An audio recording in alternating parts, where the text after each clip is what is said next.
We're going to all rise for the pledge, please.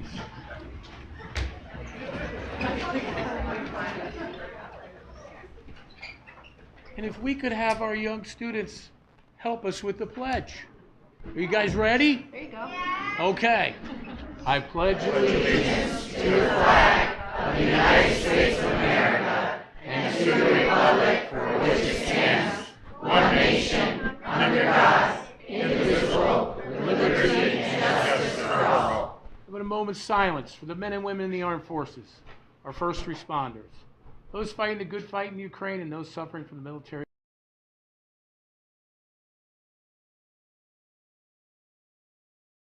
I'm going to have you kick it off. All right. So, to begin, can I have a nomination for a moderator? I move Mayor Bass. Okay, second. All those in favor? Aye. Okay, motion carries. Thank you. Thank you, everyone, for coming tonight. Appreciate everyone's passion, which is great.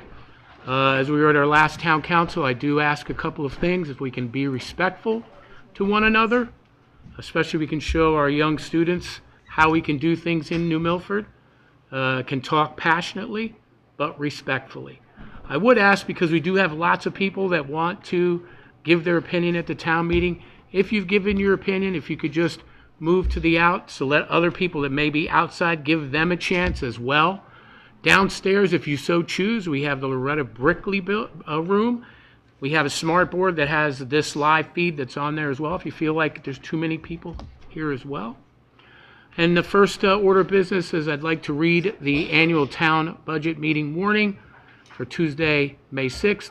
The electors of the town of New Milford and those qualified to vote in the town meeting are hereby warned and notified that the annual town budget meeting will be held in person, E. Paul Martin Room, Tuesday, May 6th at 7 p.m. To consider and act as appropriate upon the following agenda. The first is to receive public comment and discuss the proposed town government portion of the budget as prepared by the Board of Finance and enforce said the town ensuing fiscal year July 1st, 2025 to and including June 30th, 2026 in the amount of $47,605,001. No vote shall be taken. To receive public comment and discuss the proposed Board of Education portion of the budget as prepared by the Board of Finance in and for said town for the ensuing fiscal year, July 1, 2025, to and including June 30th, 2026, in the amount of $74,375,447. No vote shall be taken. To set the town budget and Board of Education referendum date for May 20th, 2025.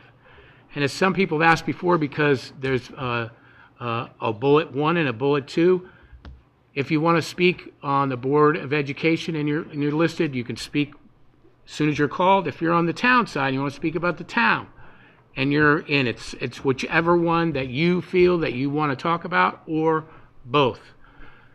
We have a 3-minute maximum, but there may be other people that have signed up that you could give your time to them to continue to speak.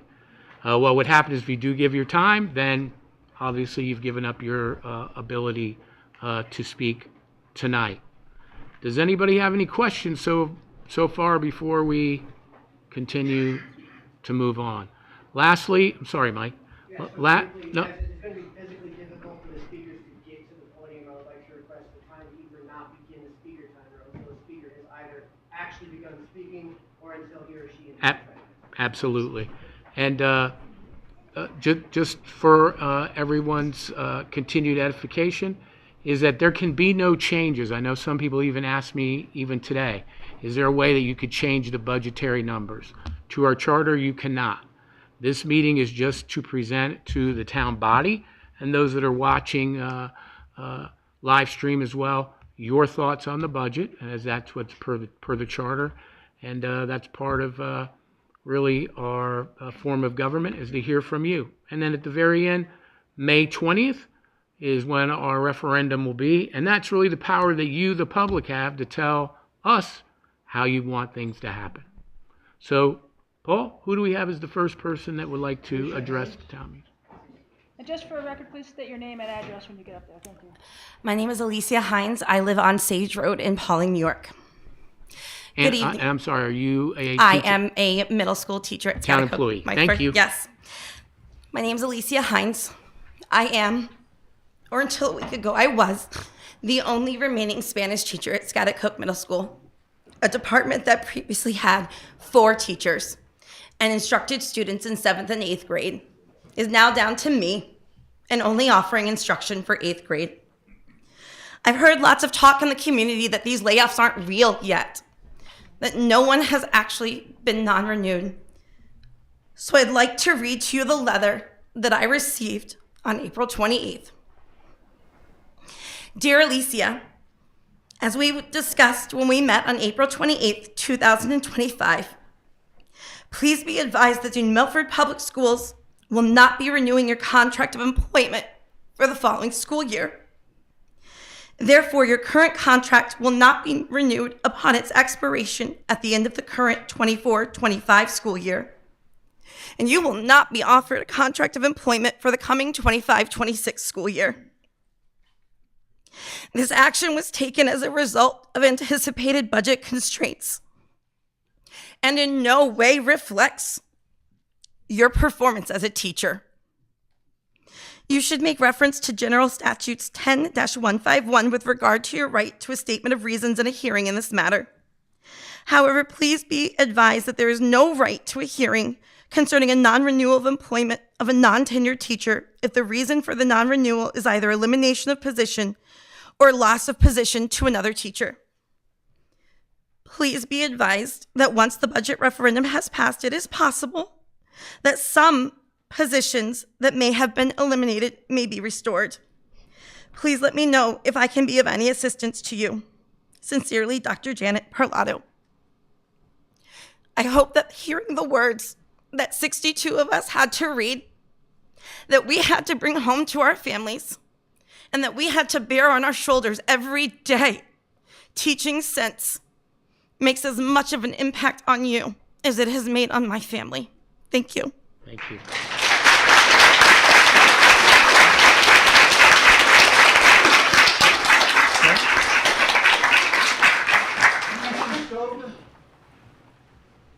My name is Nancy Stover, 395 Lincoln Drive, Cheshire, Connecticut, and I am the French teacher at Scattacook Middle School. You've just met my colleague, Senora Alicia Hines. We are the only world language teachers at Scattacook, and we both have received layoff notices.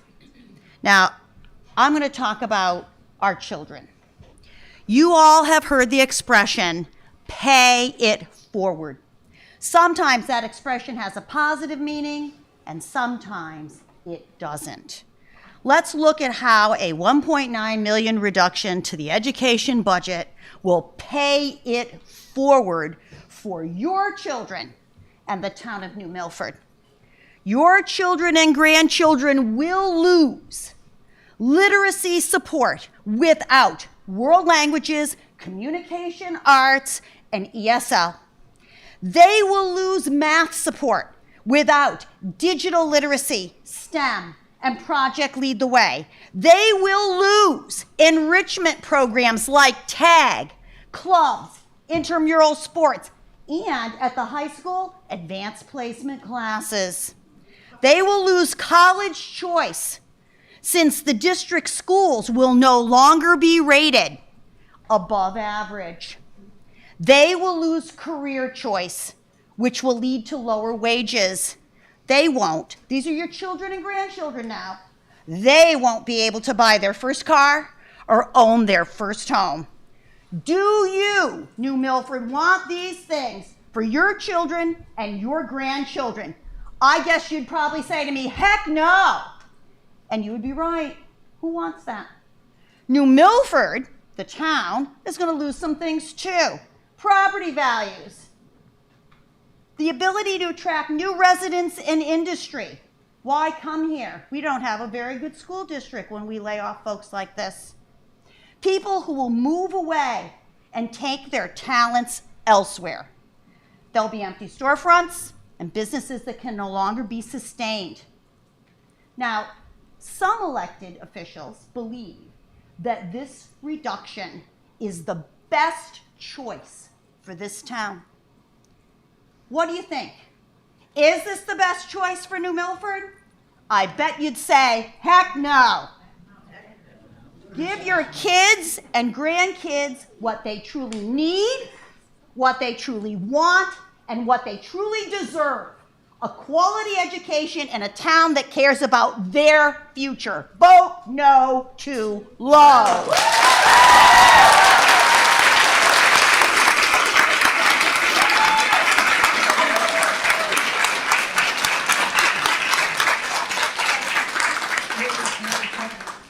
Sorry? I'm trying to get there. Gotta do a little Cupid shuffle. This is gonna look a little strange. I left my reading glasses outside, so I'm gonna wear my sunglass reading glasses. Thank goodness the camera can only see the back of me right now. My name is Julia Tabersack. My address is 2 Docks Way here in New Milford. I'm a teacher in another district. I'm a parent of a senior at New Milford High School. And like many others, I'm here tonight to address the deep and harmful cuts made to the New Milford education budget and the broader consequences that this decision will have for our students, for our teachers, and for the long-term vitality of our town. The $1.6 million cut imposed by the Board of Finance on top of an earlier cut of $295,000 reduction leaves our schools without the resources they need to cover even fixed required costs. These aren't extras. We're talking about salaries, benefits, transportation, and insurance. We're 1.4 million short of meeting basic obligations. And let's be clear, the Board of Education already did its part in a bipartisan show of cooperation. They passed a fiscally responsible budget that made difficult choices, already cutting over 21 positions, including school psychologists, special educators, reading specialists, and even a school security officer. These are roles that directly impact students academically, emotionally, and physically. We've already lost critical support. Any deeper cuts will mean larger class sizes, fewer electives and enrichment opportunities, reduced access to programs in music, the arts, athletics, the very things that keep students engaged and learning. And the consequences don't stop at the classroom door. Undermining our schools weakens the entire community. It affects property values, deters new families from moving here, and sends a message that New Milford does not prioritize education or its future. The Board of Finance was given a chance to correct its mistake. After strong public outcry and a clear explanation of the numbers, they could have taken a step back. But they chose not to, and that choice has sparked a groundswell of opposition. Parents, educators, and community members are organizing. We are committed to voting no to low on May 20th. Not because we're against fiscal responsibility, but because this budget is fiscally irresponsible for the future of our town. To the Board of Finance, if you're here, making a mistake is human, but refusing to correct it, that's a choice. Right now, we're on a train going in the wrong direction towards long-term damage. The further we go without reversing course, the farther we get from where we need to be. There is a stop ahead when this budget is voted down, and it will be. I urge both the Board of Finance, and should it fail, to course correct the Town Council to get us off this runaway train and put us back on track towards funding our schools, supporting our students, saving our staff, and restoring the public's trust in local government. Thank you.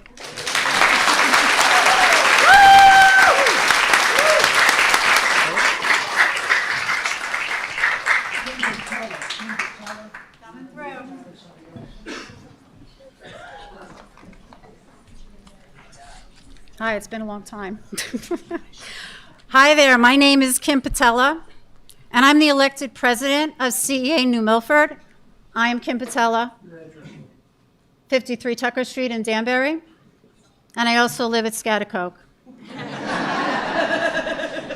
I've served as president for over 15 years, and as an elected educator, I have my degree. I have 2 degrees for more than 25 years in this district. In that time, I stood shoulder to shoulder with this community through 9/11, bus strikes, school closures, lawsuits, pandemic. Through it all, These teachers were hailed as heroes, essential, tireless, and steady hands through every crisis. But now, we're treated as the opposite. We are being discarded, silenced, shrugged off like we are not even worth a fight. Let's not sugarcoat this. What the Board of Finance did was fast, calculated, and cold. In just 9 minutes, they voted to dismantle a school system built on decades of dedication. 9 minutes with no hesitation. Just cuts. And then they walked away, leaving others to do the damage for them. They forced the superintendent, and she is one amazing woman.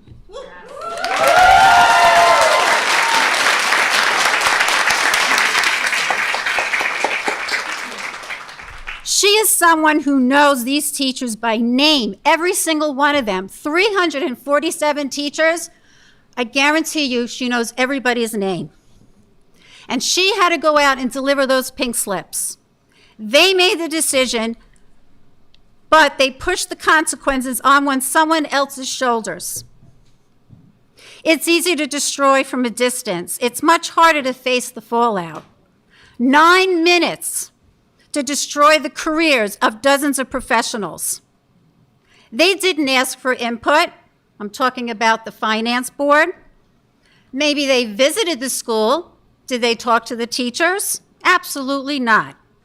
And yet they made a decision that will leave a lasting scar on this community. They prioritize numbers over names, spreadsheets over students. 30 seconds. Thank you. And now we face over 60 teachers' pink slips. And the worst part, no one's flinching, especially the Board of Finance, because teachers have been too good at quietly carrying the weight. We've become items instead of lifelines. We become the cuts because numbers win in this district, not the names. The community has been conditioned to see this as normal. This is not normal. This is not okay. And teachers should never be treated as disposable. You can cut the budget, but don't pretend. Thank you. You didn't cut the child. And now I challenge each and every board member. I need a little bit more time. Who would like to concede my time? Thank you. Absolutely. Our students are now asking teachers, did you get fired? Fired. Think about that word. This implies guilt. These teachers did nothing wrong. They are being pink slipped because the town prioritized balance sheets over classrooms. So now here's my challenge, especially to the Board of Finance.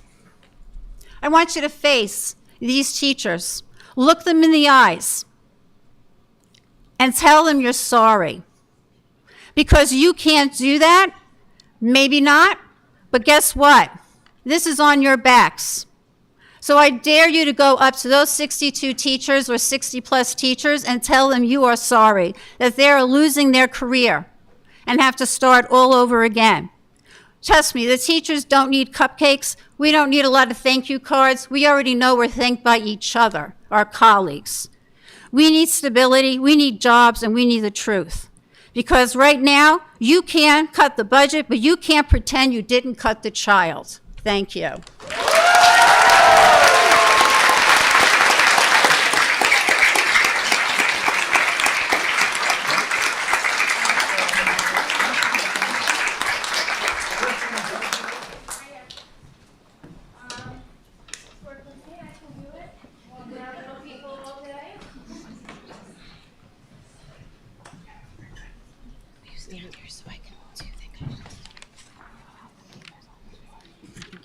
Okay. That is, I just feel weird. No. Okay. Ready? Okay. Hi, my name is Trisha Embersu. I reside at 45 Putnam Road, and I'm here to represent the 62 teachers, dedicated teachers, who received their pink slips last week. I want to give a name to them, and if you're here, stand up. Let them see who you are. And if I botch your name, I'm really sorry. I had them all really well this morning, but they might have gone out of the head. Rachel Allen, Annalise Anderson, Kimberly Atlas. Oh, I'm going to start saying the schools too. Jeffrey Bradbury, Schaghticoke. Gretchen Briggs, Litchfield Hills and the high school. Sierra Callow, the high school. Noreen Chernesky, Northville. Ian Curtis, Schaghticoke. Sorry if it hit you. Jane Danish, Sarah Noble. Deborah DeGennaro, Hill and Plain. Joseph DeFabio, sorry girls. Joseph DeFabio from the high school. Andrew Dombrowski, the high school. Gretchen Ewers, Schaghticoke, sorry. Leah Goulart, Sarah Noble. There's too many S's. Elizabeth Grabner, Schaghticoke. Rena Hernandez, now I know. This is better. Rena Hernandez, the high school. Hector Hortez, the high school. Noah Hurlbert, the high school. Alicia Hines, Schaghticoke. Ashley Keene, Schaghticoke. Mitchell Kindred. Sorry, I told you. I tried really hard. Schaghticoke. Michael Lazario, high school. Alicia. No. Oh, another one. Alyssa Leonetti, the high school. Ryan Luchin, Schaghticoke. Kristen McCoy, Northville. Holly Mackey, Hill and Plain. Molly Mumphrey, the high school. Kathy Mannion, Northville. Nicole McCauley, Hill and Plain. 15 seconds. Kristen McCoy, Hill and Plain. Thank you. Kevin McNulty. Yes. Roxanne Mead, Schaghticoke. Tyler Monroe, Schaghticoke. Seth Murphy, Schaghticoke. Kathleen Nunez, Sarah Noble. Kelly O'Rourke, Sarah Noble. Oh, this is the hard one. Paul Parzesket. I know, sorry guys, that was a hard one. Mr. P, the high school. Kathleen Perfor, Hill and Plain. Amanda Pragar, Schaghticoke. Michelle Pezentes, Northville. Lauren Quinn, Schaghticoke. Karen Rabatine, Schaghticoke. Kelly Rabito, Schaghticoke. Annette Reddy, Schaghticoke. Shanna Rosario, Sarah Noble. Sarah Roy, New Milford High School. Jared Russell, Schaghticoke. Thomas Salvatore, High School. Thank you. Jennifer Schaefer, Hill and Plain, but she's also in charge of SPED. Danielle Shook, Schaghticoke. Kaylee Soper, Schaghticoke. Nancy Stover, Schaghticoke. I know. Heather Sullivan, Hill and Plain.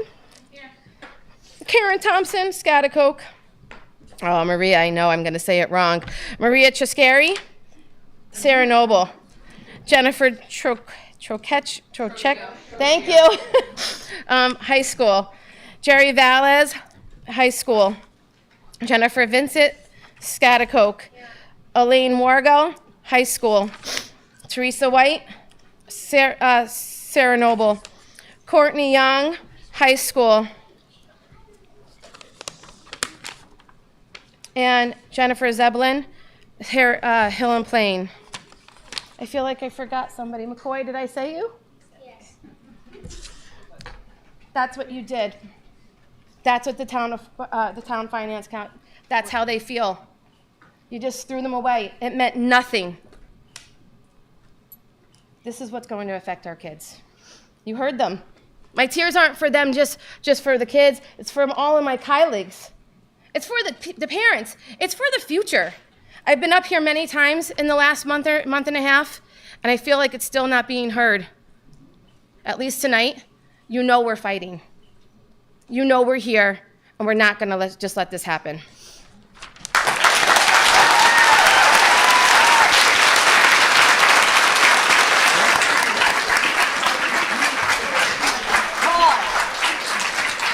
Can he do the next two names? Can you read the next two names so that we can kind of line them up? I was going to cede my time to Ms. Nash. Can we move Len Thomas up? Oh. Is it possible to move Len Thomasello up? Cede your time to him. Yep. Cede your Cede my time to time him. to Len Thomasello. Dr. T!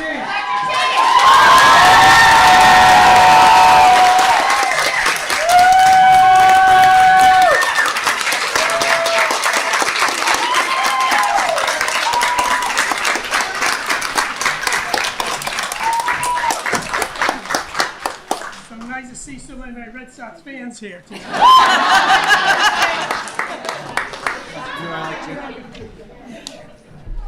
Many of you know me as a man of very few words. I can remain silent no longer.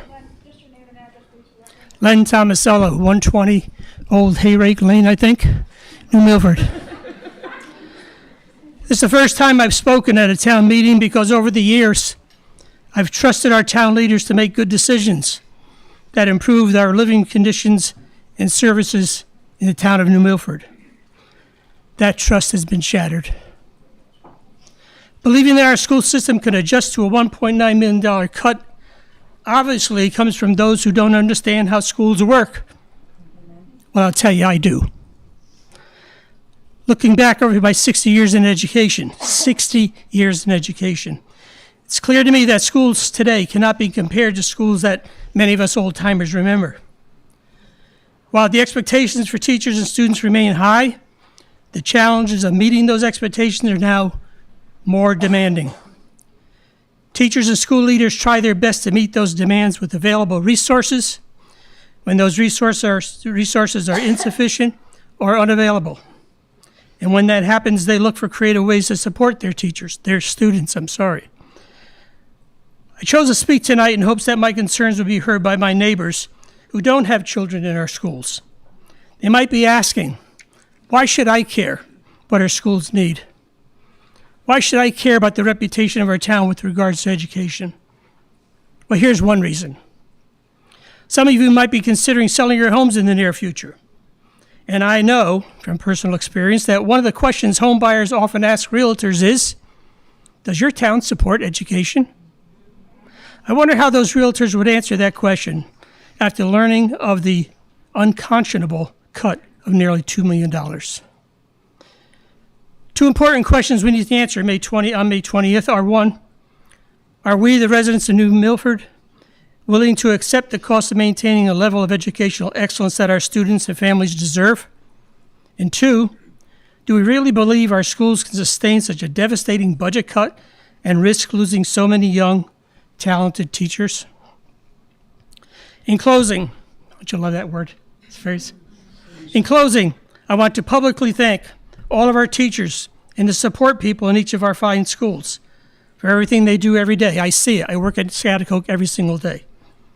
I also want to thank Dr. Parlato and all the school leaders for their steady, respected, and effective leadership. Do you remain silent any longer? Please don't. Vote no. Too low.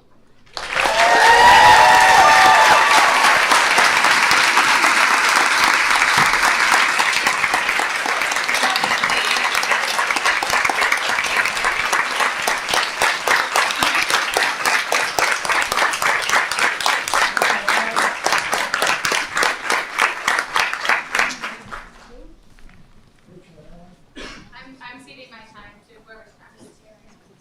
Aaron and Reason. Jamie Bell?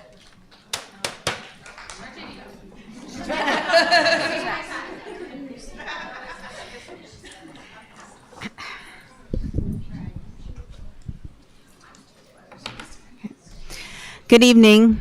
I'm Jamie Bell. I live at 57 Guernsey Lane.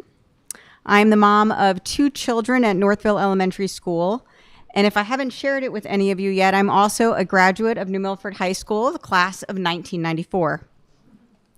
I am here tonight because I am frustrated, disheartened, and disappointed by what has transpired with our town's education budget. On April 9th, the Board of Finance voted to cut $1.9 million from the proposed school budget without meaningful analysis, without thoughtful debate, and without a single question about how it would impact our schools, our teachers, and most importantly, our students. Not one question was asked. No discussion of the consequences. No evaluation of educational needs. Just a vote based on a number arbitrarily calculated. And how do we know that number was arbitrary? Well, because the board member who proposed the cut admitted it himself. He called the process, and I quote, a spitball sort of thing. He further acknowledged that he simply, quote, came up with a number. Then he went on to say his calculation was, quote, sort of arbitrary, but again, not really. What does that even mean? It doesn't sound like he even knows what it means. I guess what I'd ask is, if you went to your accountant and when he or she explained to you how they did their taxes and they told you they kind of did a spitball sort of thing, they came up with a number that was sort of arbitrary, but again, not really, would you go to that accountant again or trust him? And would you sign your taxes then, if that's how the math was done? So the person proposing the cut didn't clearly explain the logic at all. The board members who had to consider and vote on that number, they asked no questions, they conducted no analysis, and they had no discussion. How can we possibly accept this as responsible decision making? And beyond the poor decision making, there's even a bigger issue at play: trust and responsibility.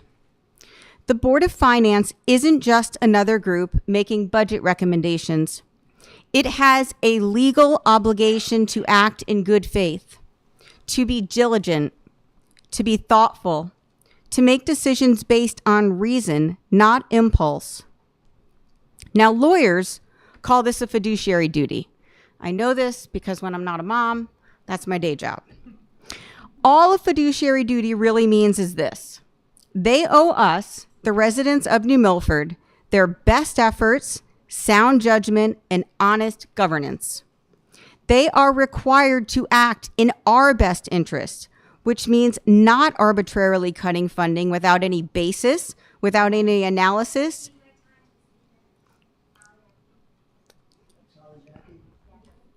Without analysis and without accountability. To be clear, this means that the Board of Finance breached their fiduciary duty. They did not do what they were elected or required to do. This has been a reckless vote, and it has had real consequences. 62 teachers have received non-renewal notices. This threatens the quality of our schools. It also may lead to increased class sizes, and it will diminish so many student resources. Now, look, like I said, I'm a lawyer. I can talk about fiduciary duty all day if you'd like me to, as well as Connecticut General Statute 10-262J, which is the minimum budget requirement. But what I'd really like to talk about right now is those who will suffer the most. So every student in this room, I'd ask you to please stand up.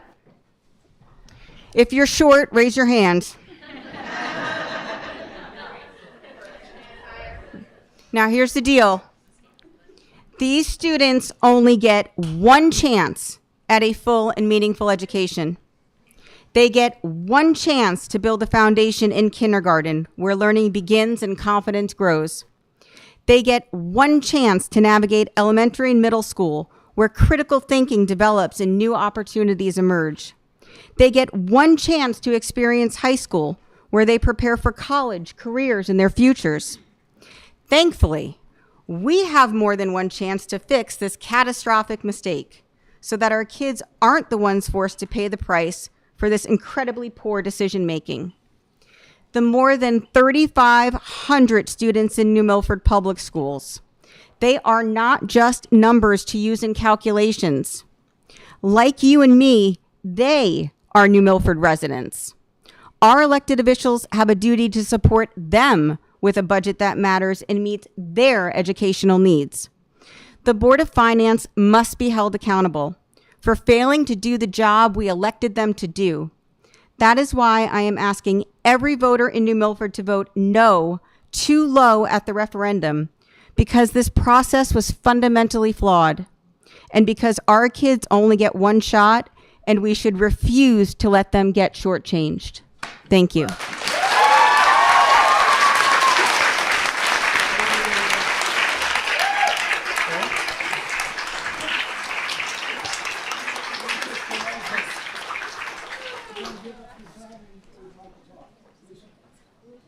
Lisa.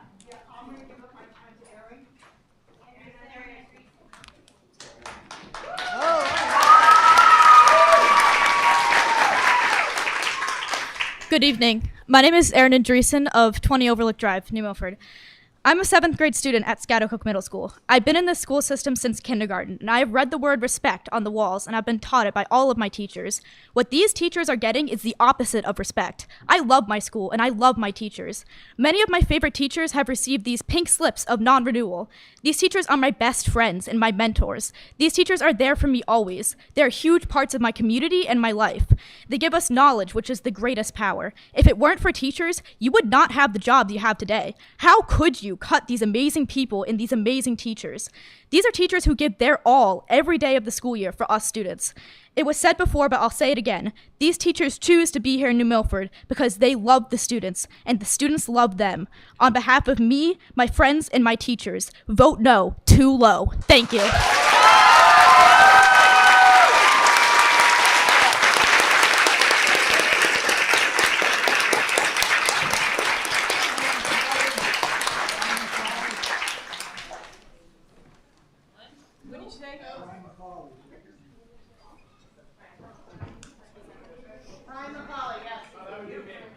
He's coming.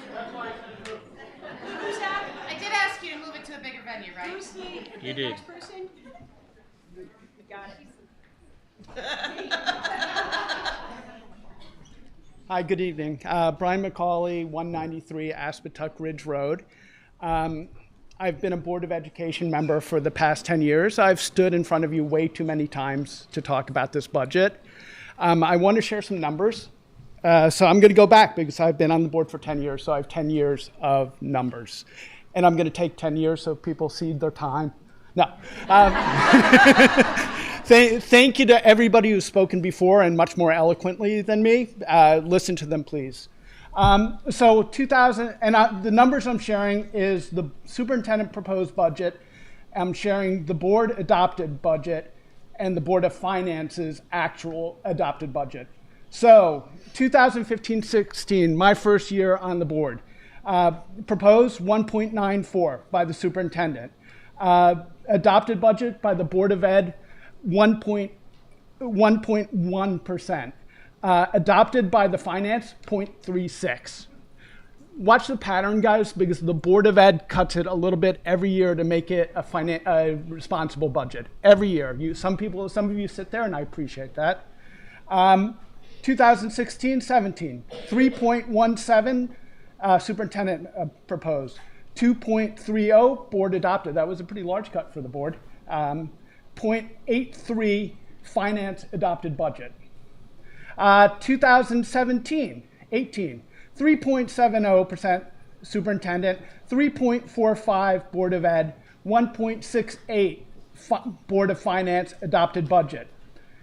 2018-19, 2.59% superintendent proposed budget. 2.34% Board of Education adopted budget.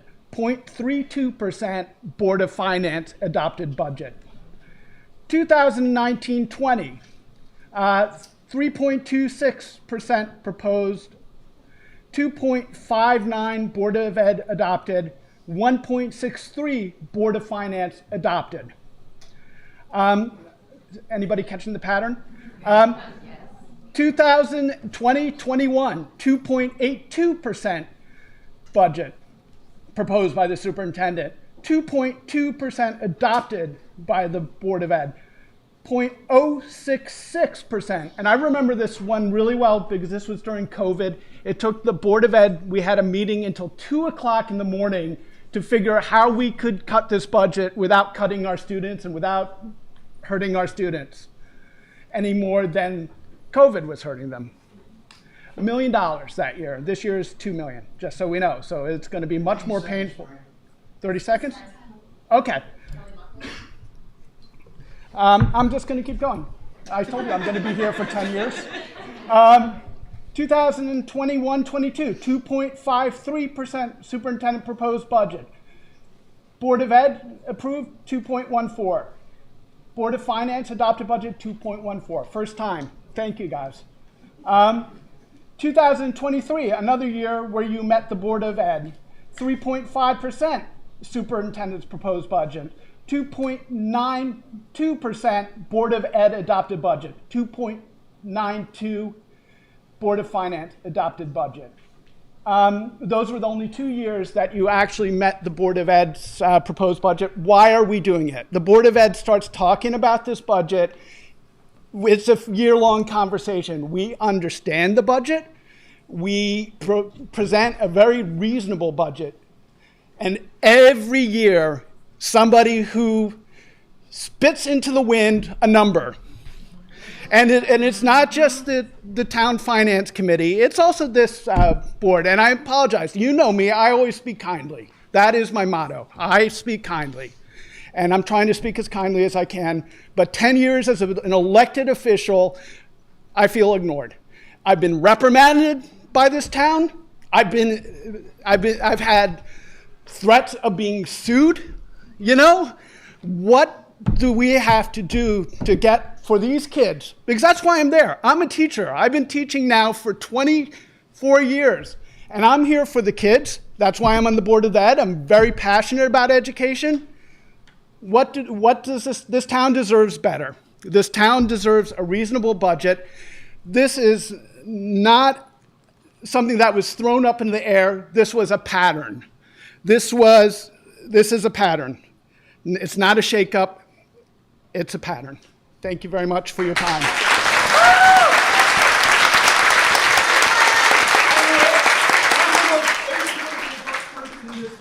So if I'm mad, it's a problem.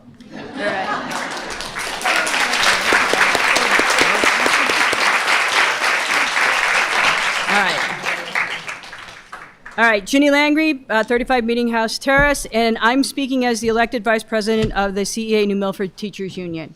Again, this was not a standard budget cut. It was a 9-minute monologue, as we've heard multiple times, and the term spitball was used later on by one of the member of the Board of Finance who proposed the cuts. And I'll tell you, in my classroom, my students can tell you there is no spitballs. I actually went down to talk to, do you guys know who Ed Abdallah is? One of the financial advisors. I asked him about the term spitballing. It is not a financial term. So these are basically random numbers that we picked. And let's talk about the numbers. He talked about declining enrollment. Yeah, we did cut, I should say the school board and the superintendent had already cut positions. How many positions do you need to cut for the same kids who left? So I wasn't real sure about that, but I was wondering, like, in the future, does the Board of Finance, if we lose a student, should we turn off a back set of lights? Maybe save a little money and turn the thermometer down a degree every time a student leaves? I'm not sure what you want us to do. I find it very narrow-minded and lacking of logic. If we're being honest, it wasn't a financial discussion. It was an attempt to make a broad, damaging decision with no analysis and no understanding. He wanted to shock the school system. He even says he didn't expect it to pass. When we're talking about cuts, we're talking about the kids. Our teachers, we're showing up every single day, even those who got the pink slip, they're there tomorrow, we'll be there, adapting what we need to do. We're supporting, we're teaching, we're leading. We don't have afterthoughts. We are here to support our kids. My kids actually just took the AP chemistry exam. Good luck, all right? They aren't expendable, nor are your teachers. The Board of Finance member trying to shake up a Board of Education and our school system, that's not their job. And he's on the Board of Finance. With you guys being here, distinctions matter, right? We have, in a democracy, we have systems of responsibility and accountability. We have the Board of Ed who makes decision about education. Not one individual on a finance board with a personal agenda should be making the decisions for the entire town. So let's get real about what we're doing here. If we care about students, if we care about teachers, and oh, by the way, happy Teachers Appreciation Day. If we care about the future of this community, then let's act like it. Vote no, too low.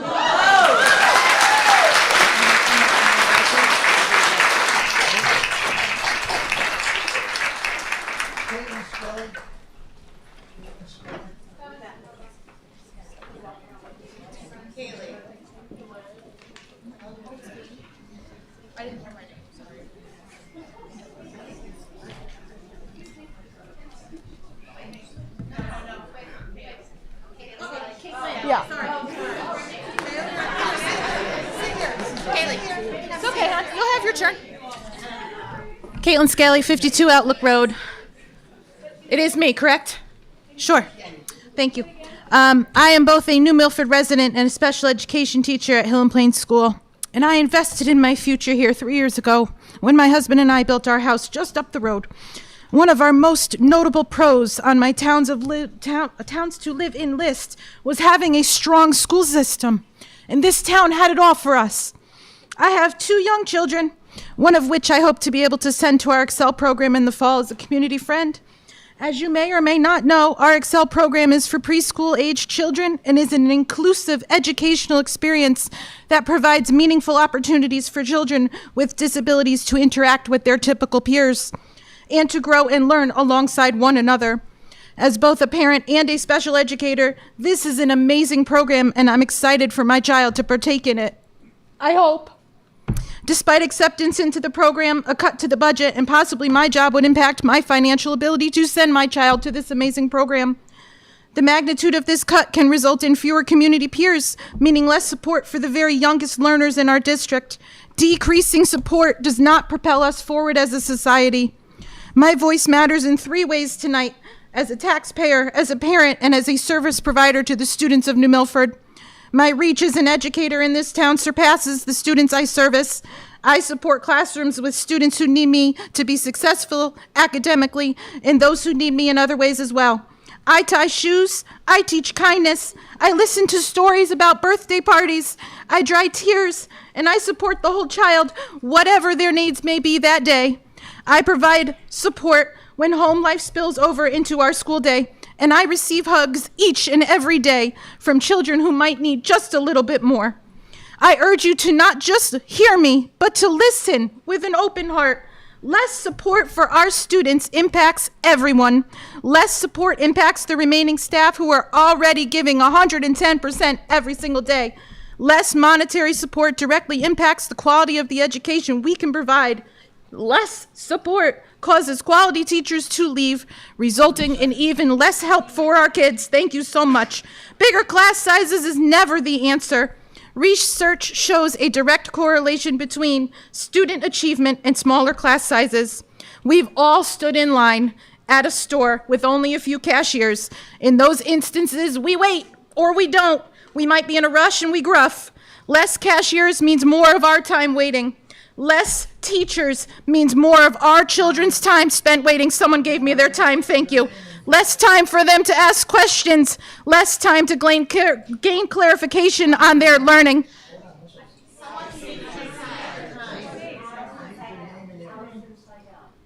Thank you so much. I'll start that sentence again.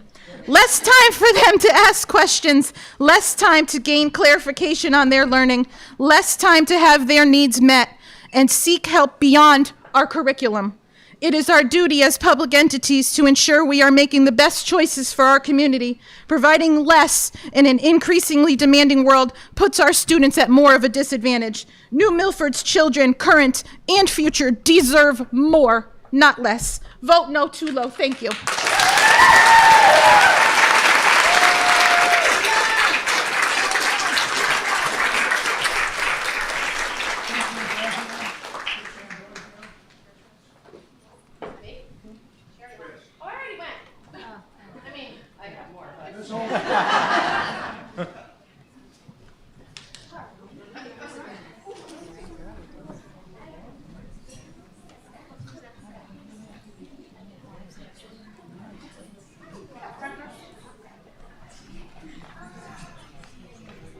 Elizabeth Holton, 96 Lanesville Road.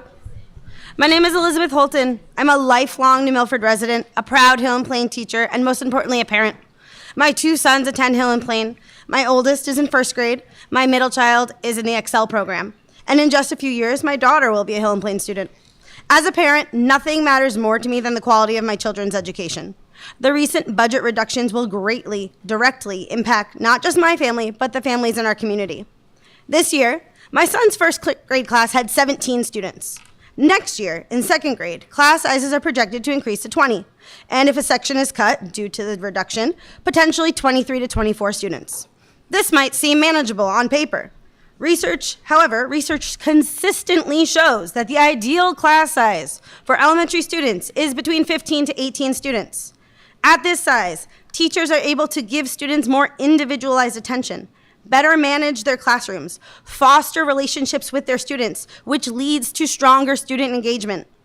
This kind of engagement is more important now than ever, as our children grow up in a world of increasingly shaped short attention spans and constant digital distractions.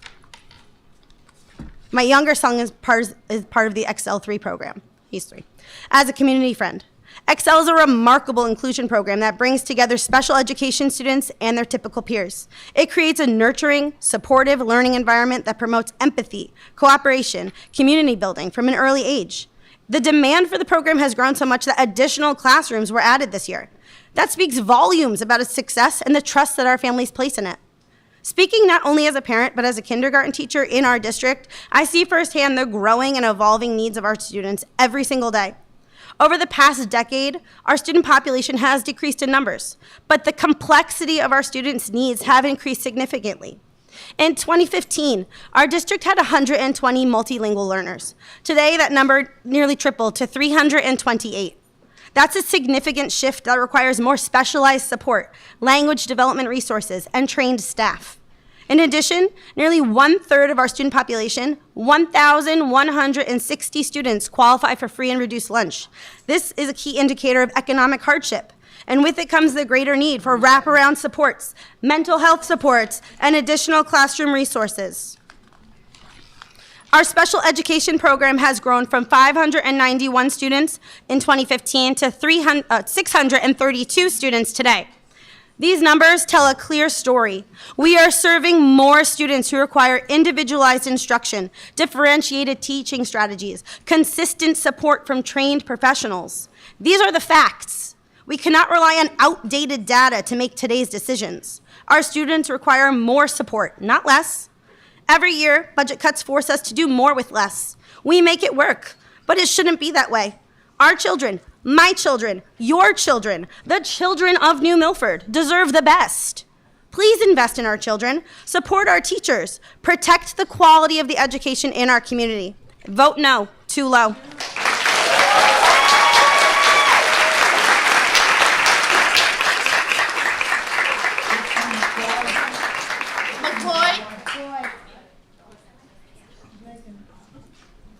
She's coming.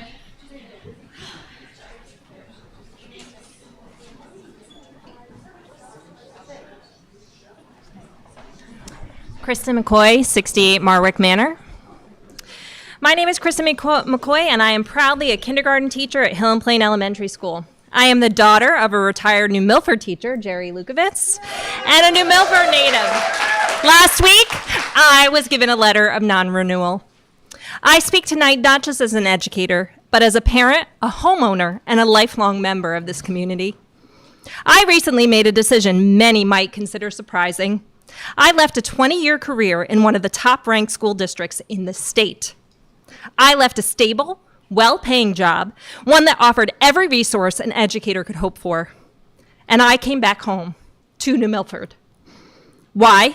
Because I believe in this town. I believe in its potential, and I believe in its people.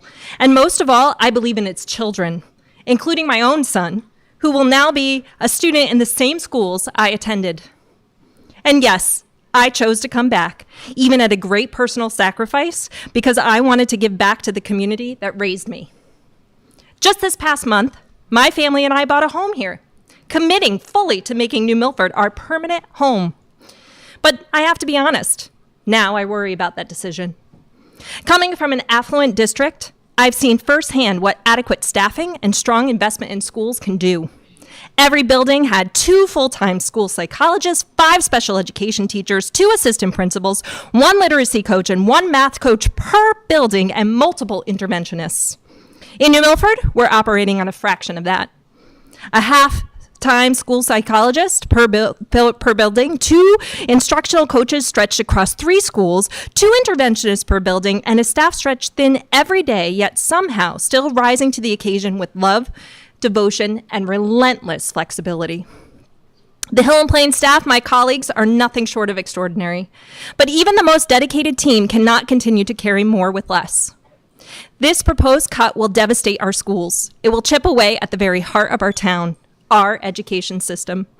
When school systems weaken, families stop moving in, housing prices fall, test scores drop, and slowly the spirit of a town begins to dim. Why would we allow this to happen to New Milford? I came home because I believed in this community. I still do. But it's time for us, all of us, to show that we believe in our schools, our teachers, and our kids. Let's not strip away what makes New Milford special. Let's invest in it, let's protect it, and let's give our children the schools they deserve.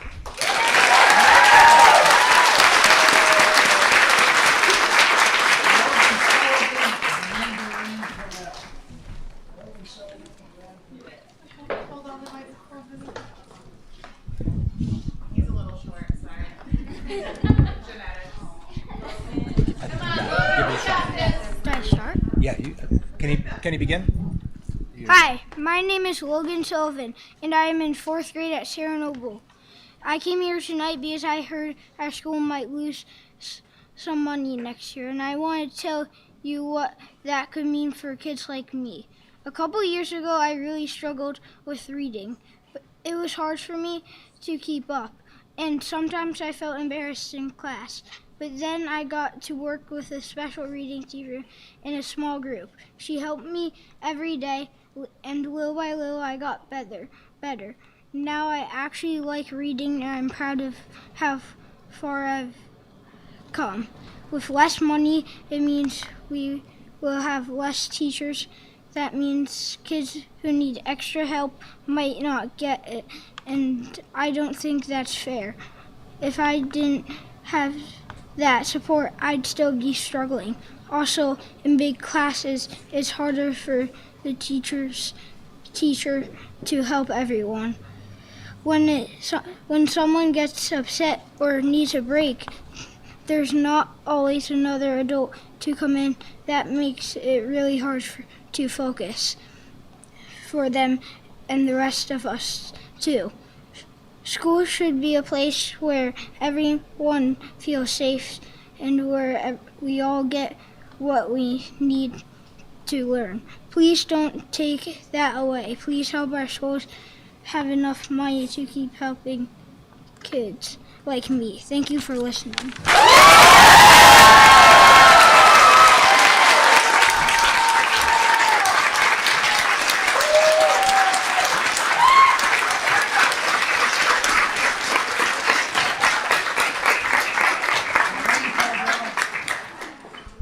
Hi. Thank you. My name's Durango. Wait, what? No, I don't know. Yeah. After you will begin. Yeah. Oh, Okay, sorry. My name's Durango Val. Over the past 22 years, I've had the privilege of teaching more than 600 New Milford children. 13 Colonial Drive, Bethel, Connecticut. Obviously, all right. Tonight I offer gratitude and a few suggestions. Thank you to Mayor Bass, the town clerk's office, and those who organized the town hall meeting. Thank you to those watching and listening to public comment and the impacts these budget cuts will have, and those who will vote in the referendums.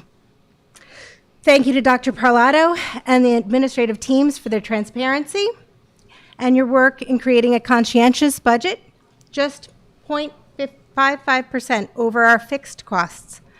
Thank you to the Board of Education for your extensive review and deliberations to the proposed school budget in January. Your unanimous approval speaks volumes. Despite the $295,000 decrease, Town Council should be recognized for their thoughtful deliberations regarding the school budget and especially for supporting and making an unprecedented request of the Board of Finance to meet to rescind their $1.6 million cut to the Board of Education budget.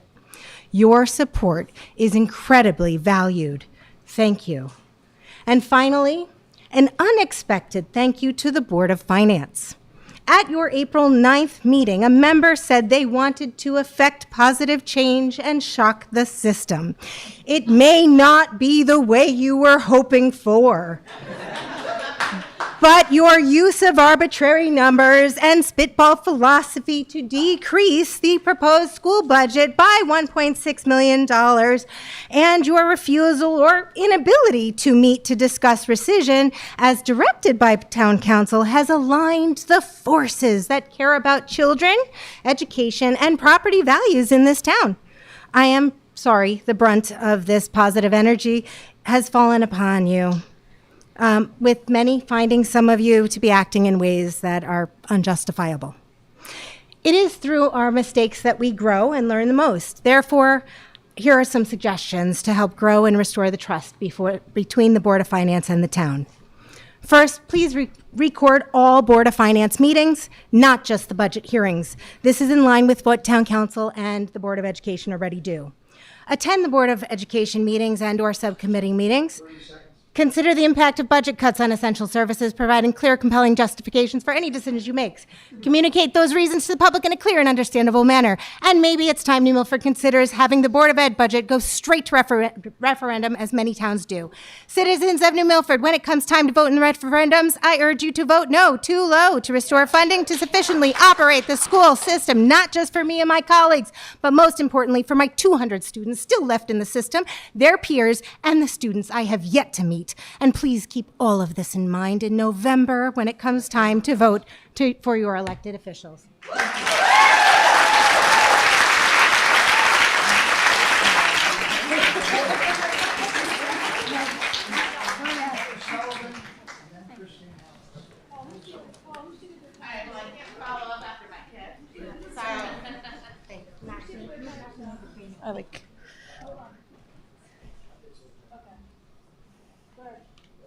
Heather Sullivan, 8 Tory Lane.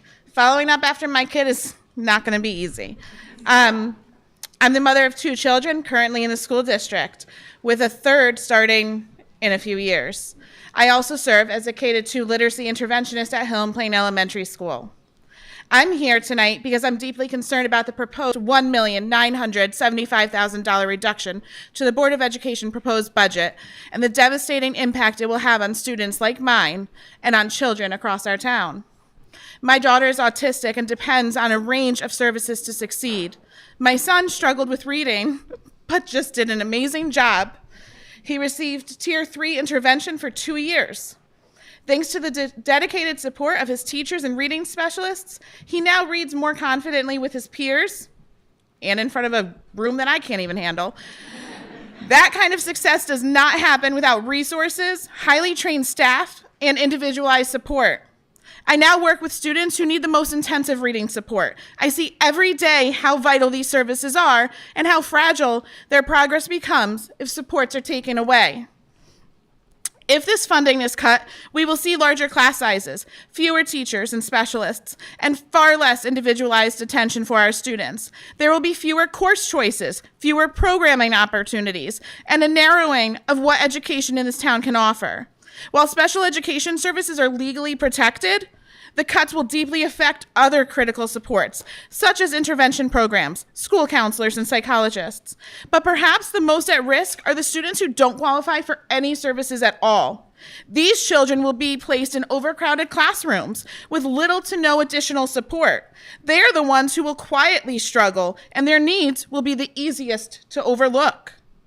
Already, 62 educators and staff have received pink slips, I being one of them. Many are now seeking work elsewhere. We are at risk of losing extremely talented professionals who are critical to our students' success. At the same time, student needs are growing, not shrinking. Our special education students consist of 18% of our student population.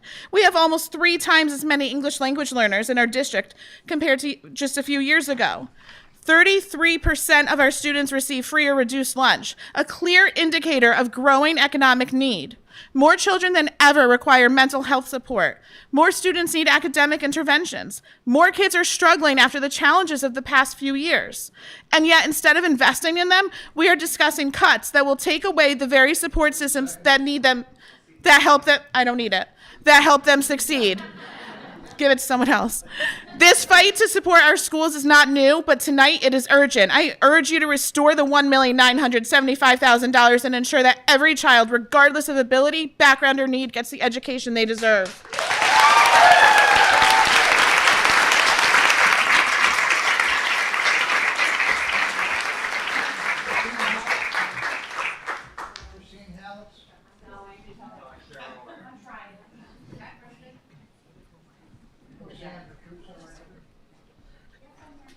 I'm sorry, I have to correct you. My name is Kristen.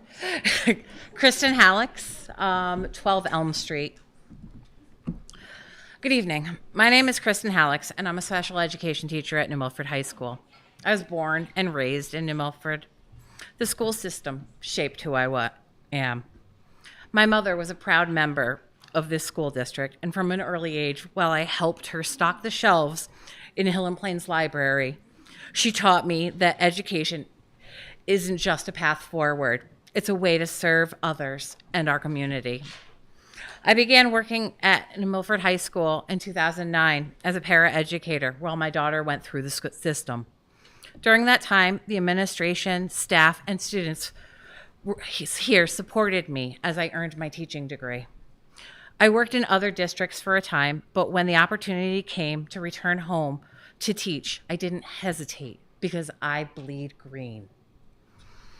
The administration and faculty of NMHS and the school community supported each other through the most difficult experience a district could have ever imagined, with the loss of 2 students in the last 2 years. We are each other's family and friends. This is where I belong. That's why these budget cuts are so painful and reckless. Due to the state statutes, our district had to issue 62 pink slips to highly valued and qualified educators. Those 62 people are more than just a line in a ledger. People who have devoted their lives to helping students succeed. They support students with learning differences. They run fundamental programs like arts, sports, and extracurricular activities. They make sure no one falls through the cracks. Yes, enrollment has gone down by about 6 students per grade, but needs have also gone up. We are facing a national crisis in education. 2 out of 3 students are reading below grade level. And in math, student performance has dropped to the lowest level in decades. Those aren't just national headlines. We are living them in our classrooms. Every day, we work to close those gaps against unimaginable odds. But we can't do it without the staff and resources to support our students. We're seeing more students with wider ranges of disabilities, trauma, and mental health challenges. This is the reality in our classrooms. You can't reduce heating, electricity, or safety systems based on enrollment. And you can't run strong schools on a budget that ignores the needs of the kids actually here. Our students will feel this through larger classes, fewer services, and fewer opportunities. And make no mistake, our entire town will feel it too. Strong schools support increased property values, economic growth, and the health of our community. New Milford supported me as I worked to become a teacher. I'm asking you now to support these teachers doing that work every day. The school system isn't just a budget line, it shapes lives. Let's protect it with transparency, accountability, and compassion. Thank you. Vote no.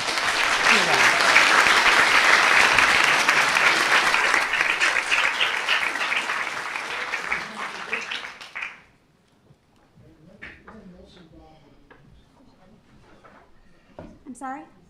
Did you say something? No. Hi, Roseanne Petruso, 10 Cortland Drive. So we told you we were organizing and we were bringing people out to vote no too low. And this is just the beginning. So I'm here tonight because I cannot support the current proposed education budget, not because it's too high, but because it's far too low. Our schools are the heart of this community. They shape our future leaders, neighbors, and workforce. The astronomical $1.975 million cut to the Board of Education's proposed budget takes aim at our children. Let's be honest. This drastically reduced proposed budget doesn't reflect the needs of our kids, our teachers, or our schools. We say education is a priority, but this budget doesn't show it. If we don't invest properly now, we'll all feel the consequences later. Lower graduation rates, fewer opportunities, and a weaker economy for our town. When we fail to fund schools properly, we push the burden onto teachers, families, and our students, who are already doing everything they can to succeed. The callous and abhorrent actions of 4 members of the Board of Finance have called for us, the people of the town, the parents, the teachers, the community members, to correct their wrong because they didn't have the courage to reconvene and take ownership of their wrongdoing or fix it. This is our responsibility. These are our children. And if we want a better future for this town, it starts with fully funding the schools that prepare them for it. Let's give our students what they truly need and deserve. I'm asking all of us, neighbors, parents, taxpayers, let's continue to raise our voices to restore funding to the Board of Education budget. I will be voting no too low on May 20th, and I encourage everyone to do the same until we have a budget that actually matches the value we claim to place on education. Thank you.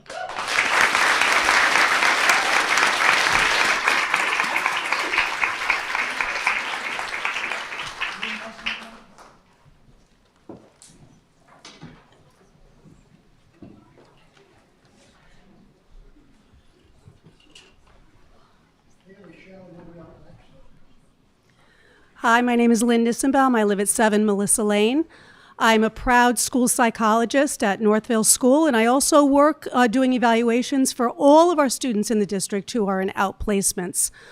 I'm one of 6 school psychologists in our district, 6 for the entire district. And this year I had my largest evaluation caseload ever.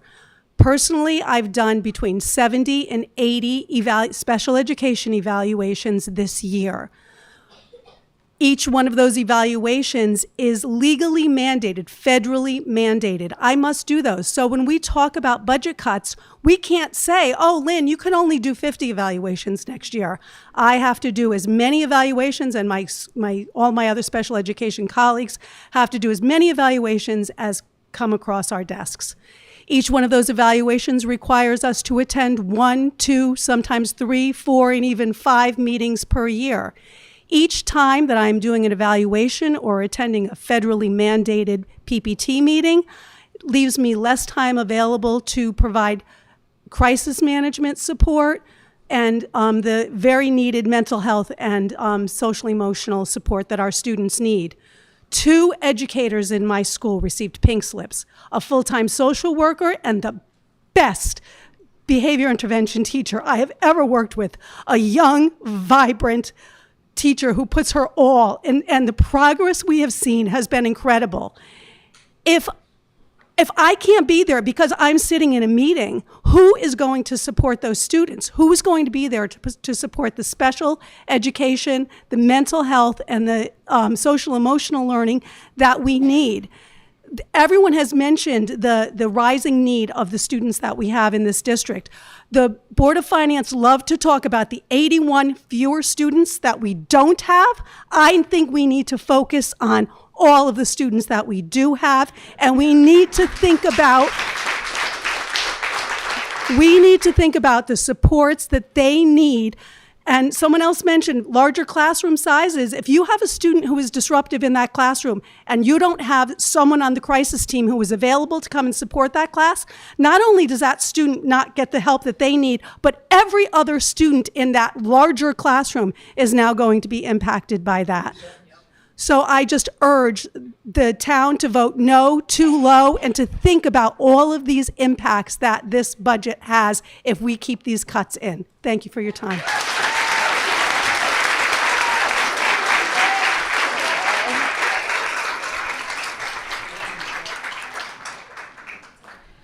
My name is Kaylee Schell. I live at 9 Hillcrest Drive, and I am the sophomore vice president at New Milford High School.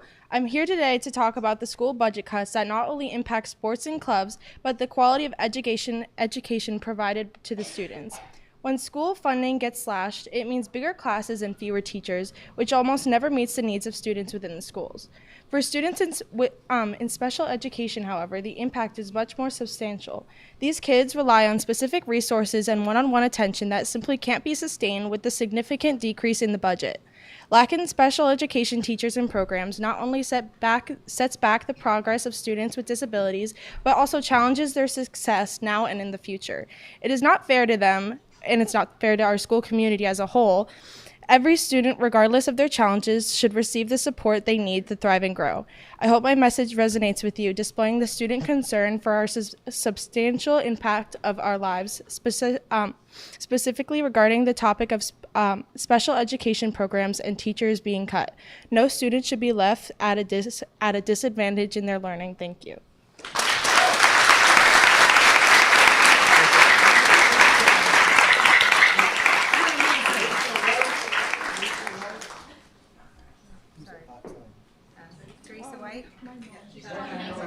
Wait, Teresa's. Hi, I'm Teresa White, 9 Bank Mulberry Road, Brookfield, Connecticut. I'm the new instrumental music teacher at Sarah Noble School. I grew up in Brookfield. I remember watching at marching band competitions the Green Wave Marching Band as this huge band took the field, and I was so impressed by their field shows. New Milford Instrumental Program is known, even outside of this town, for its strength in terms of musical excellence, student involvement, and for the talent and enthusiasm of its teachers. So I was honored and excited to join the teaching staff in New Milford at the beginning of this school year. After 14 years of successful teaching in Stamford, I made a choice to come here because I wanted to be part of the New Milford community and believe that this town's commitment to music education. But I became worried as I watched the budget being proposed cuts, and I was heartbroken to finally receive a pink slip last week along with many of my coworkers. I believe that music is a positive and essential part of a child's education, and while that might take another 3 minutes to explain, our concerts, parades, and children's involvement in band and orchestra help students feel that they are a part of the school and the town community. Our program in the 4th and the 5th grade are essential into making sure students can participate in instrumental music at the high school and middle school level. My young students are very enthusiastic. They are engaged and they are excited about learning. They are asking me already about signing up for band and orchestra for next year. I don't know what to tell them. I don't know what's going to happen. What's most troubling is that these cuts do not reflect a thoughtful budget review. They reflect an arbitrary, unrealistic number that was thrown at a budget that was carefully crafted by our elected Board of Education. My students deserve better. Our children deserve better than a random spitball idea. We need to consider what our schools need to function. Giving the district no choice but to send teachers pink slips can't be the solution. Thinking back to new teacher orientation at the beginning of the year, I met a group of incredible teachers, both new teachers and experienced teachers who made the choice to come here. They were hired to fill essential positions in our schools. The fact that many of them now will be in fact leaving the district is disastrous and heartbreaking for this town. I support the Board of Education's originally proposed budget and ask everybody to vote no too low to support our schools. Thank you.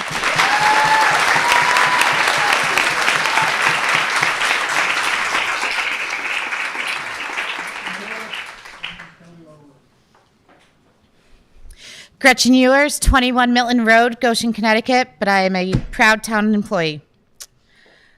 Thank you all for coming out. Wow. I stand before you today representing another one of those 62 teachers who received their non-renewal notices last week. This non-renewal notice is not a reflection of our abilities. This non-renewal notice is a reflection of the Board of Finance's values, which are clearly not with education or the future of New Milford. These non-renewed teachers are the newest in the district, but most of them have years of previous education experience. I'm not sure if you know this, but New Milford doesn't pay as well as other local districts. So these teachers chose to be in New Milford because they believe in this town, in these kids. Among my fellow Pink Slip teachers are at least one published education author, the entire foreign language department at the middle school, a spectacular art teacher in Northville, multiple awe-inspiring special education teachers, a kindergarten teacher with 2 decades of experience outside this district who is described as a natural talent, 3 of the educators who work in our biggest behavior challenges. They put their all into the kids who need it the most, the only English as a second language teacher at Schaghticoke, and a new, much-beloved chorus teacher at the high school, and so many more that I do not have time, no matter how many people cede to me, to talk about them tonight. People keep saying that not all of these teachers will be lost, but many will. I want to tell you about one teacher in specific. She is a single mom to 2 beautiful adopted daughters. She has 18 years of teaching experience and decided last year that she would move to New Milford District to be closer to home for her kids. She took a pay cut and lost her tenure. I cannot tell her to not look for another job. And New Milford may be losing an amazing teacher. But it's not just about the loss of great teachers. Defunding your local education will result in larger classes, not because not all of the students left are in the same grade. So removing teachers will make all of the classes larger. Defunding your local education will result in more students with higher needs in the regular education classes, but with less support. And your child will miss out on education because the support is gone and the teacher is left trying to teach through the students who are dysregulated. Defunding your local education will result in the things that people view as fun being cut. Classes like music, business, clubs like Leo Club, and the student government. And after-school activities like sports and performance arts will suffer. Don't give your students less. Don't make your teachers leave. Please show your kids and your teachers that you value them and the future. Please vote no too low. Thank you.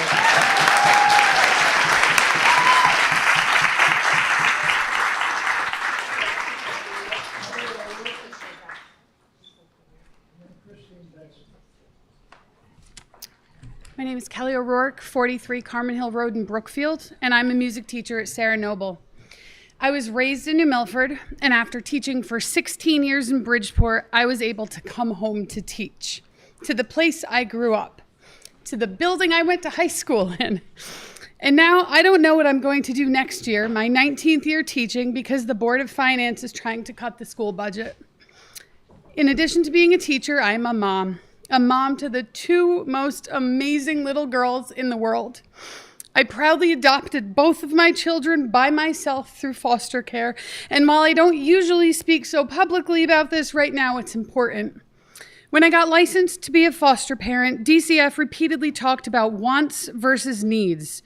To help children thrive, we need to provide them with what they need. Many of us take these things for granted every single day. The Board of Finance is taking this for granted as they try to cut our budget. Our students need a safe place to go to be nurtured into human beings that will do great things in life. Our students need educators who will stand up and protect them and advocate for them. Our students need a good education. Our students need highly qualified teachers to help them grow and learn, to love them, and to educate them the way they deserve to be taught. But if the budget gets cut, we won't be meeting their needs. We won't be providing them with the opportunity to thrive in school. We are doing a major disservice to not only the 62 of us who got letters of non-renewal, but to our students and to our town. Once, are different. Please do not think for a second that the educators here are asking for wants. We can go without wants, or we will figure out how to provide them if we want. Basic needs are what you won't meet with the budget the Board of Finance is trying to pass. So now the biggest need of our schools is for the town to vote no, too low, and then restore the education budget, because everyone deserves to have their needs met. Thank you.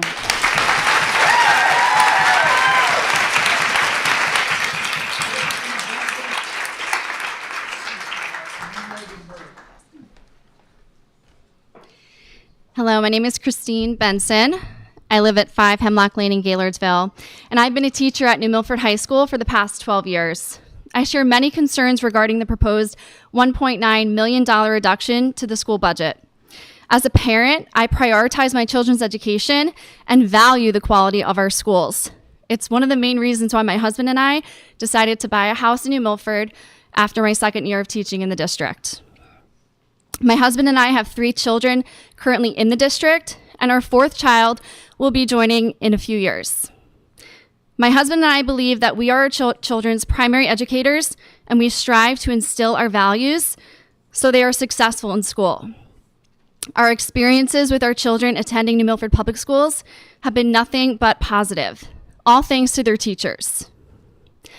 Our oldest daughter participates in the Talented and Gifted program, which I greatly appreciate for providing a challenging environment that stimulates her intellect and fosters skill development.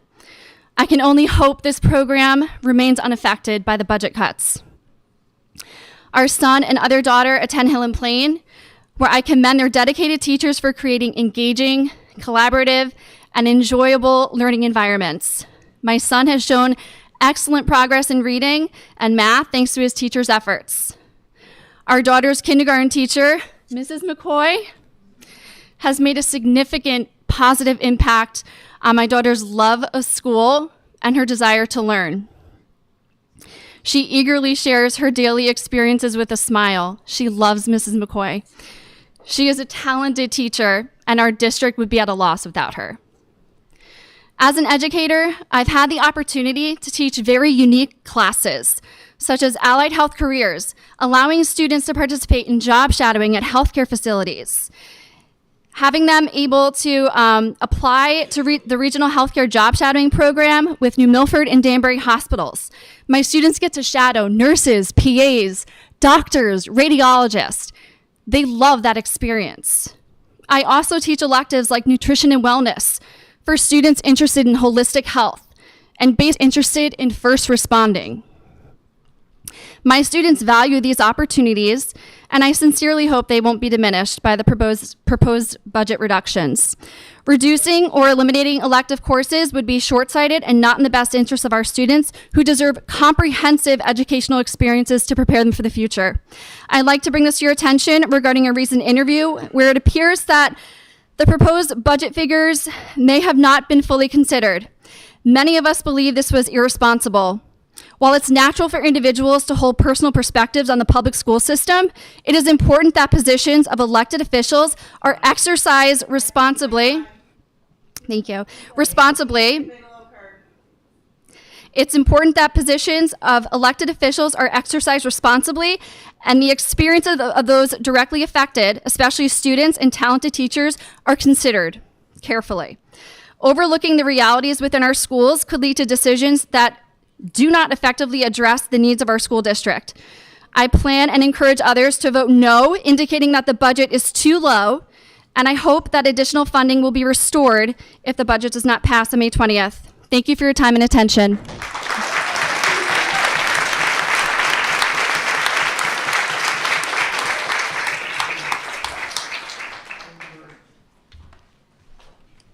Good evening, Megan Bird, 2 Carlson Road. Mrs. Nato, Mrs. Riley, Miss Armand, Mr. Walker, Mrs. Sokolowski, Mr. Hayward, Mr. D'Angelo, Mr. Sepko, Mr. Wood, Mrs. King, Mrs. Tomasetti. These are the teachers from my K-6 elementary school that I started in 1976 that I remember without looking them up. There were only 13 classrooms in my elementary school because we had half-day kindergarten and 2 sections of each grade. I remember 9 of the classroom teachers' names out of 13. One of the other names I remember is our gym teacher and then also our principal. All of these educators are important to me, and I don't remember all of their names, and it's sad, but I remember specific things about the others whose names escape me right now, like my music teacher, who was 6'4" and drove an MG and had to kneel to get into it. And I remember performing in 6th grade chorus concert, which I sang the song Feed the Birds from Mary Poppins as a solo, and I did a trio of another Disney Cinderella song. I can't remember the song, but I remember I wore my mom's prom dress because it was the closest to a princess dress we had. In middle school, Mr. Smith sat with us in shock and sadness as we watched the space shuttle explode on live TV. My math teacher in 8th grade, Mrs. Tassie, would always use the phrase, "When things like this happen, I say to myself, self," and then she would fill in whatever she needed to fill in. Mrs. Sattler, Frau Zanetti, Mrs. Carmody, Mr. Barry, Mr. Royko, and of course Miss Cope are all some of the teachers from my high school who have made a lifetime impact on me, whether through academic or other life lessons, and we didn't always get along. As a matter of fact, Mrs. Carmody and I were butting heads quite frequently in high school, but we came to see eye to eye, and that was part of the life lessons that I learned through her classroom. And I guess in that respect, you could also include two more very important individuals in my life who were there at my high school with me every day. My father, who taught woodshop, and my grandfather, who I affectionately refer to as the cafeteria bouncer, or AKA the monitor, who would always buy me a flower when there were flower sales at school. I'm willing to bet every single person in this room has at least one, if not as many as I do, teachers and others in their schools that they remember vividly because those educators made an impact on their lives and they carry them with them in their hearts today.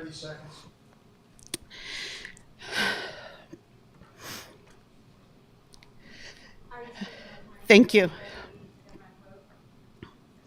In fact, those teachers that I remember in school so well, along with my father and his colleagues, and the others that I had just not met yet through middle school and high school, taught me just how valuable public education is and how important the people that work in it are to keeping it going. I learned this lesson at the picket lines with them during the 1978 teachers' strike. It's the last one allowed before arbitration was required. Megan, you have another 3 minutes. Thank you. I was proud then as a 7-year-old to stand with my father and the teachers that I loved, and I'm proud today to stand here publicly and shout it from the bandstand outside or from behind this podium that public schools matter. Teachers matter, students matter, paraprofessionals matter, administrators matter, custodians matter, school nurses matter, cafeteria workers matter, parent volunteers matter, because they all make up the large community that is our public school and that helps all of us to raise the children that are our futures.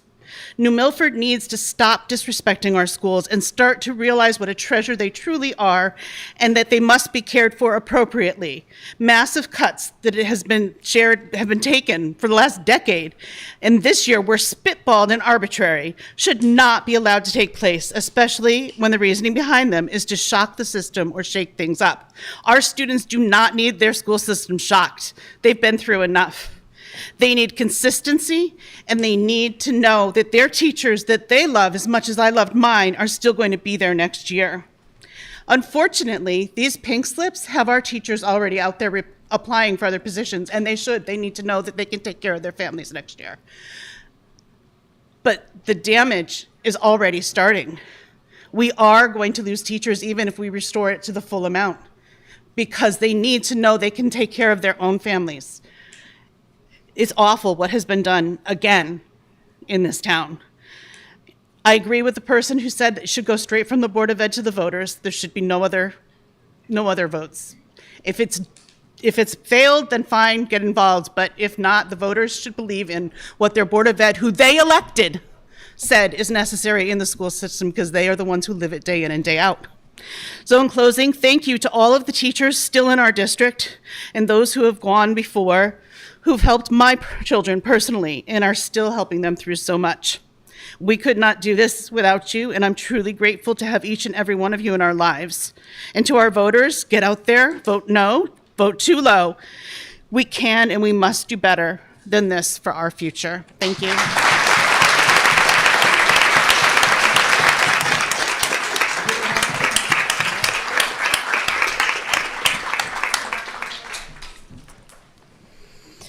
My name is Lou Lunny. I live at 39 Mist Hill Drive. I am a 9th grader at New Milford High School.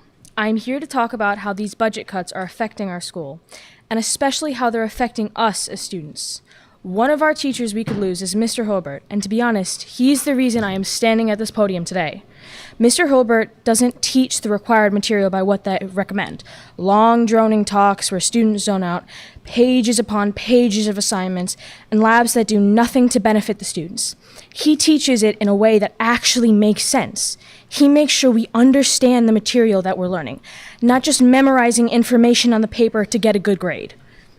But more than that, he's not just a great teacher, he's a great person. He is my favorite teacher for many reasons.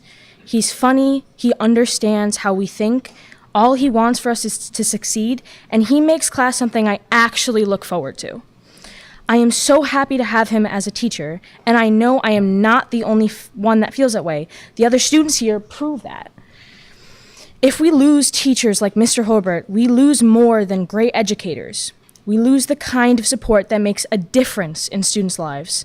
And with bigger class sizes, even the teachers who stay won't be able to give us that same attention. This isn't just a cut to the budget. It's a cut to what makes this school worth being at. And it is decided that the cut will happen, and if it is decided that the cut will happen, the students will be robbed of something that they shouldn't need to fight for. Amazing teachers who actually know how to educate the generations of the future. And not on my script. Out of the entire time I have been here, I am distraught by the amount of not respect given to these teachers. And I have been here my entire life, and these teachers are amazing. And I am 14 years old and never been more upset that I cannot vote to help my teachers. Thank you.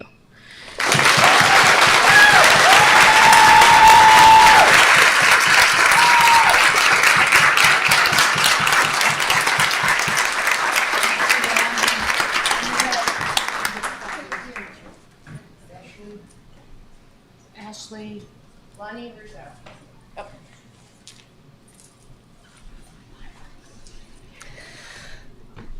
Ashley Lunny Russo, 39 Mist Hill Drive. That was my kid.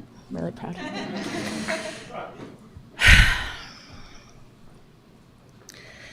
Good evening. My name is Ashley. I have been a proud resident of New Milford since 1990, my bad.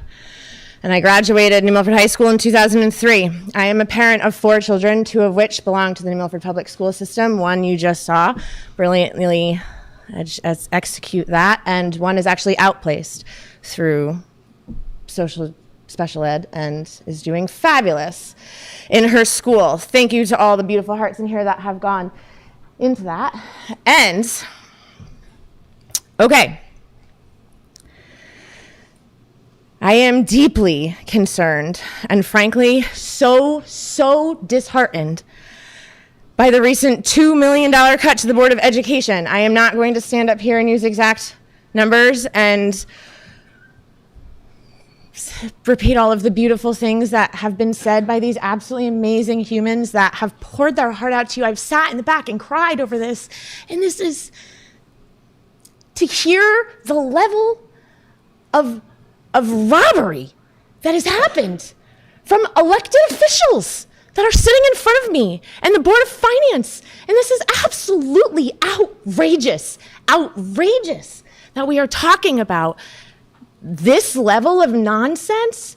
Do you have any idea what the numbers are in the special needs community that we have very much talked about this evening that are coming down the line, that we're gonna have 1 in 3 students that have some sort of IEP level special need that is required to have some sort of services, it's not even 10 years away. It's like literally right at our door. So to not have the foresight to be able to put something into place now and to accept budget cuts to the degree that we have accepted budget cuts in this town it makes no sense. You're collapsing the system. That is what is happening. I have lost my faith in the government in this town and am officially announcing that I am running for town council in November with a large slate of other people who are coming for these positions because we want responsible leadership who actually wants to represent the people, who wants to take care of the schools, who wants to take care of basic needs like water and protecting those resources for our future because we want to have one. We want to have one. It's insane to have a broken reality in front of us, which is what is happening if this budget is allowed to pass. So thank you for your time, and thank you to everybody who has shed a tear, who has spoken a word, who has stood up here. I can't believe your hearts. You are beautiful, and thank you so much for coming out the way that you guys all have. It's absolutely amazing to see our town like this, so thank you. Thank you.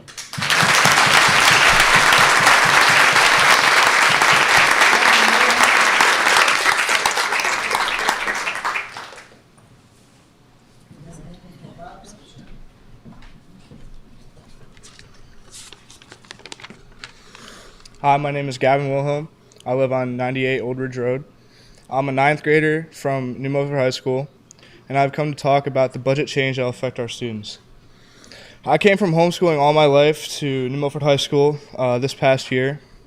It's been a great experience. Coming in, I wasn't confident in some of my classes, like the honor classes I chose. The curriculum I had been using at home wasn't making the most sense, but I was able to keep going. I met teachers like Mr. Hurlbert, Mrs. Mumphy, and Mr. Peshashek. Teachers like them helped me understand the work that I had accomplished by being flexible and making work more fun. I would be sad to see these teachers go for multiple reasons. One, they help people like me coming from homeschooling to be confident in my work. Two, the amount of people there will be in class will increase. And three, with there being more students, that means less one-on-one time with our teachers for help and like work before and after school for extra help. Plus, this could affect us not having any AP classes in years to come. And for a lot of people that are very smart and want to pursue something, then this could be hard. This will also affect our elective classes. There will be less, meaning less opportunities to learn about other topics other than what we already have. I know that the cut is undecided, but if it were to happen, we could lose some of these teachers that make it more understandable and creative. Thank you for your time.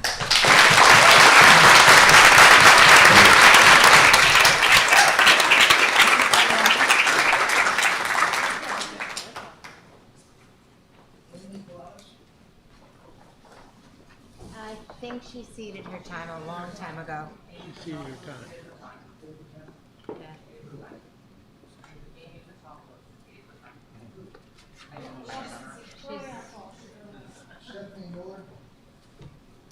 I'd like to concede my time so that somebody else can speak. Hillary Ram.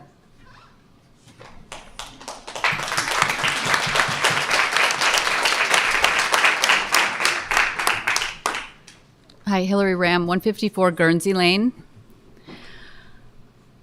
I reject this budget in the strongest of terms. As a teacher, I am invested in children.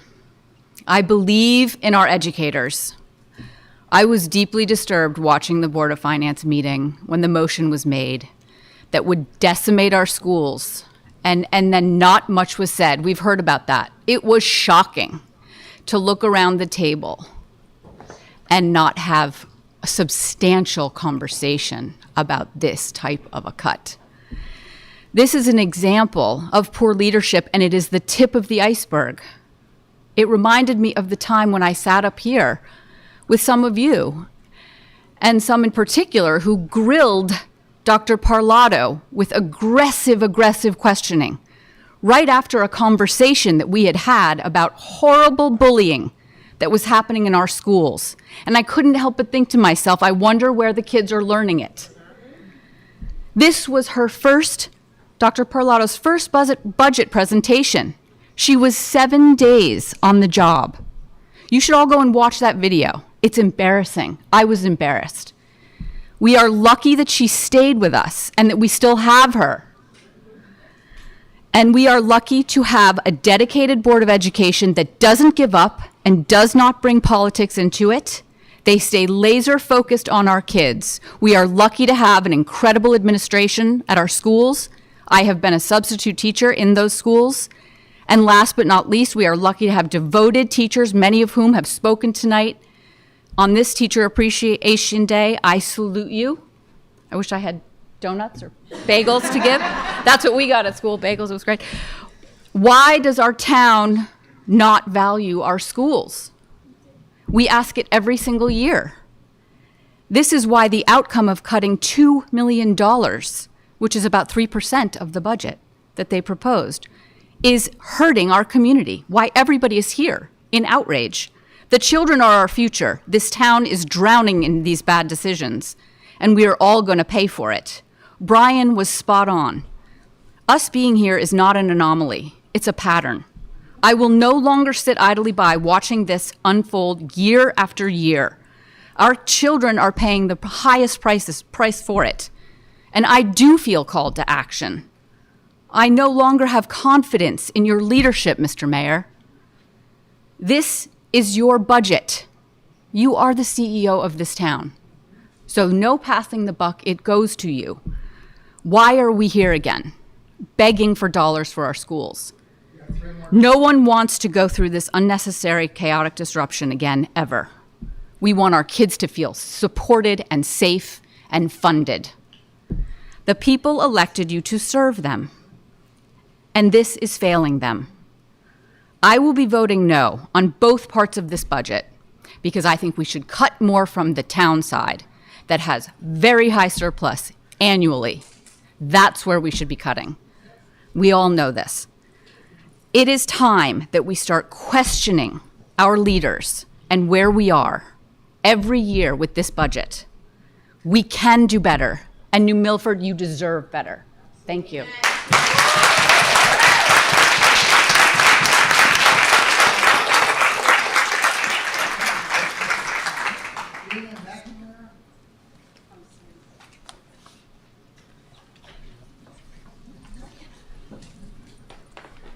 Sienna McNamara, 1 Robert Street, New Milford. Good evening. My name is Sienna McNamara, and I'm a sophomore at New Milford High School. I'm a 3-sport student athlete, a member of the Spanish Honor Society, and most importantly, I'm one of the many students whose lives have been shaped, supported, and inspired by our teachers. Tonight, I'm not just speaking for myself. I'm speaking for every student who's ever walked into a classroom feeling lost and walked out feeling seen. For every student who found confidence, comfort, or direction because a teacher chose to care. Because what's happening right now in our district, these layoffs, these cuts, is more than a budget decision. It's personal. It's about who we are as a school community and who we want to be. Let me be clear. Teachers are not just teachers. They are counselors when we're overwhelmed, therapists when we're hurting, protectors when we feel unsafe, cheerleaders when we don't believe in ourselves. They are the steady, trusted adults who show up every single day, whether we're thriving or barely holding it together. When the world shut down during COVID, it wasn't just our education they held together. It was us. And when we came back, anxious, behind, and unsure how to even be students again, they met us with patience, care, and unwavering support. They helped us rebuild not just our academics, but a sense of stability, trust, and hope. So when I hear that over 60 teachers have received layoff notices, it doesn't feel like a line item on a budget. It feels like we're cutting out the heart of our schools. This isn't about numbers, it's about people. Real people who walk us through our hardest, most defining years. People who make us feel safe, who notice when something's wrong, even when we say nothing. People who show up, not just to teach lessons, but to change lives. Since the pandemic, students have needed more support than ever. More connection, more consistency, more compassion. That kind of care only happens when there are enough teachers in the building to truly know us. Stretching staff thin doesn't just make classes bigger. It stretches students thinner. It weakens the safety net we've only just begun to rebuild. Academically, these cuts also take away our future. Courses like AP and ECE prepare students like me for college. Electives like music, art, tech, and business help others discover what drives them. These aren't they're luxuries, they're lifelines. They give students a reason to show up, to dream, and to believe in something bigger. And what about our newer teachers, the ones just beginning their careers, full of energy, ideas, and passion? When they're the first to go, we lose more than staff. We lose the future of the profession. We send the message that even when you give everything, you're still disposable. That's not just disheartening, it's dangerous. We understand hard decisions have to be made, but please don't balance the town's budget on the backs of students and teachers, because when we lose them, we don't just lose instruction, we lose connection, we lose trust, we lose opportunity. Teachers don't show up for the paycheck, they show up for us. They are the ones who believe in us, push us, care for us, and fight for us every single day. Now it's time we fight for them. Please protect our teachers, protect our programs, protect our future. Thank you for listening. I hope you'll choose to stand with the people who stand by us.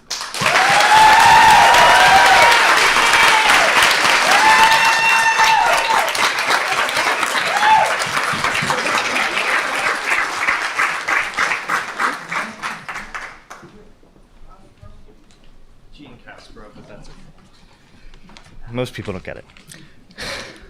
Matthew Jean Castro, 36 Putnam Road. Good evening. I want to begin by echoing the sentiment of many of my peers here tonight about how this budget is an unserious and destructive proposal.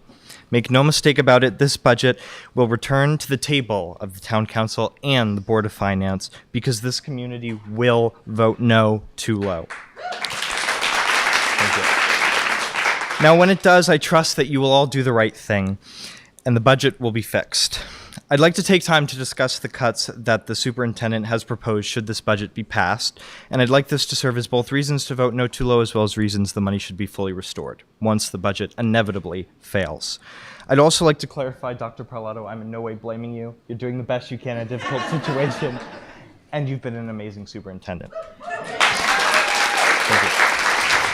Now, please note that these cuts are as a result of the $295,000 reductions that you all made, not the egregious $1.6 million reduction. First, our K-5 school would be losing school psychologists, as well as a reading intervention specialist at a time when the National Assessment of Educational Progress reports that 31% of public school fourth graders are proficient in reading. So I certainly hope you don't claim to care about falling literacy rates, because literacy is what you're cutting. They will also be losing an assistant principal at a time when we have on average 200 students for every one administrator. So if you care about the growing behavior issues and overworking of our staff, I hope you will vote no too low and restore the money to the budget, because that is what you're cutting. I'd also like to mention the fact that both SMS and our K-5 schools are losing a special educator at a time when our district has seen a 4.4% increase in our special needs students. So I hope you don't campaign on caring about them, because that's what you're cutting. SMS is also losing a multilingual teacher when we've seen a 6.7% uptick in that student population. We're also losing a social worker at SMS, meaning during some of the most crucial years of children's lives when it comes to their developing mental health, you're taking away a support system of theirs. So please, don't claim to support this budget and children's mental health, because that's what you're cutting. Finally, we come to the high school, where in an increasingly technological world, as demonstrated by the Facebook campaign against this budget and the recording of these meetings, students who are on the cusp of college and career will lose out on crucial tech ed. Also at New Milford High School, a school which had a ghost gun incident that resulted in a SWAT team bursting into classrooms 3 years ago, we'd be losing an armed security officer. Now, I know I sound like a broken record, but I really hope you don't claim to care about our safety while simultaneously supporting the budget, because, everyone say it with me, that's what you're cutting. Education is the cornerstone of any good society, and certainly of any town that claims to be the best in America. To conclude, I'd like everyone to consider the points we've all made and vote no too low, and encourage you all and the Board of Finance to restore the money when the budget returns. Thank you very much.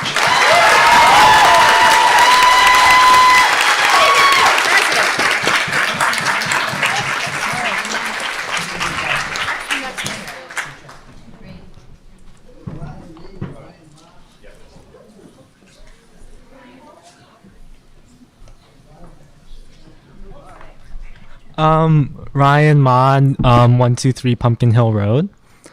I'm a sophomore at New Milford High School, and I just want to start off by saying that it is absolutely embarrassing that we have to spend our time in this room today.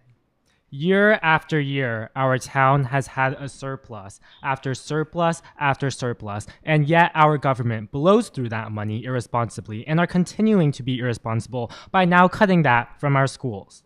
It's time to listen to your constituents. Instead of the town side taking accountability for their reckless spending, our schools have to feel the consequences of the town council, mayors, and Board of Finance's bad decisions. New Milford Public Schools does not just serve families with children. Just today, I took the AP Human Geography exam, and during this class, we learned that one of the main ways to develop and improve a community is through education. It attracts businesses, it attracts people. It creates a sense of pride and community. And even though this is taught to us in just a high school class, unfortunately, our leaders in this town do not understand this, and we have to show out today because our voices are not heard. Remember why we're here today, because of policymakers in this town who don't understand tax dollars are not their dollars. Because teachers that have forever impacted my life are receiving their pink slips. I'm looking around at this board and there are more gray hairs than dollars for our education. When was the last time you spent a day teaching? As a student, your vote doesn't just stop on May 20th. Vote for me. Vote for the children here. Vote for responsibility, accountability, and the people this November. Get in touch or get out of office. Vote them out. Thank you.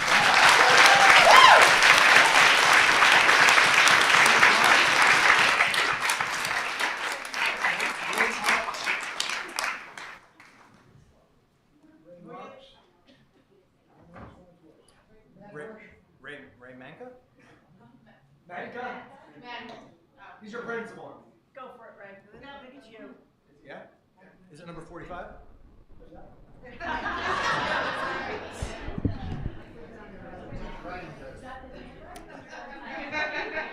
Hello and good evening. My name is Raymond Menka. I reside at 27 Hine Road. Members of the board and Mayor Bass, thank you for this opportunity tonight. To all those who have spoke before me in this evening, thank you for helping me cry my tears in my seat. Before I spoke, I thought I wasn't going to get emotional, but I'm hoping I don't turn into a blubbering mess. So I thought I was done, but perhaps I'm wrong.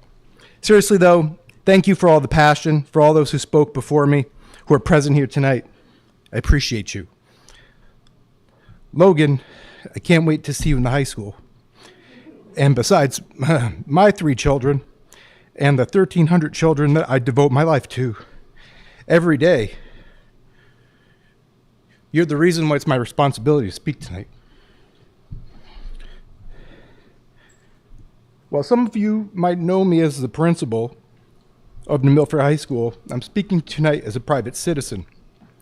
Being here for over 26 years, and while my time is limited, I'm going to cut to my points. I started teaching in Bridgeport in 1999.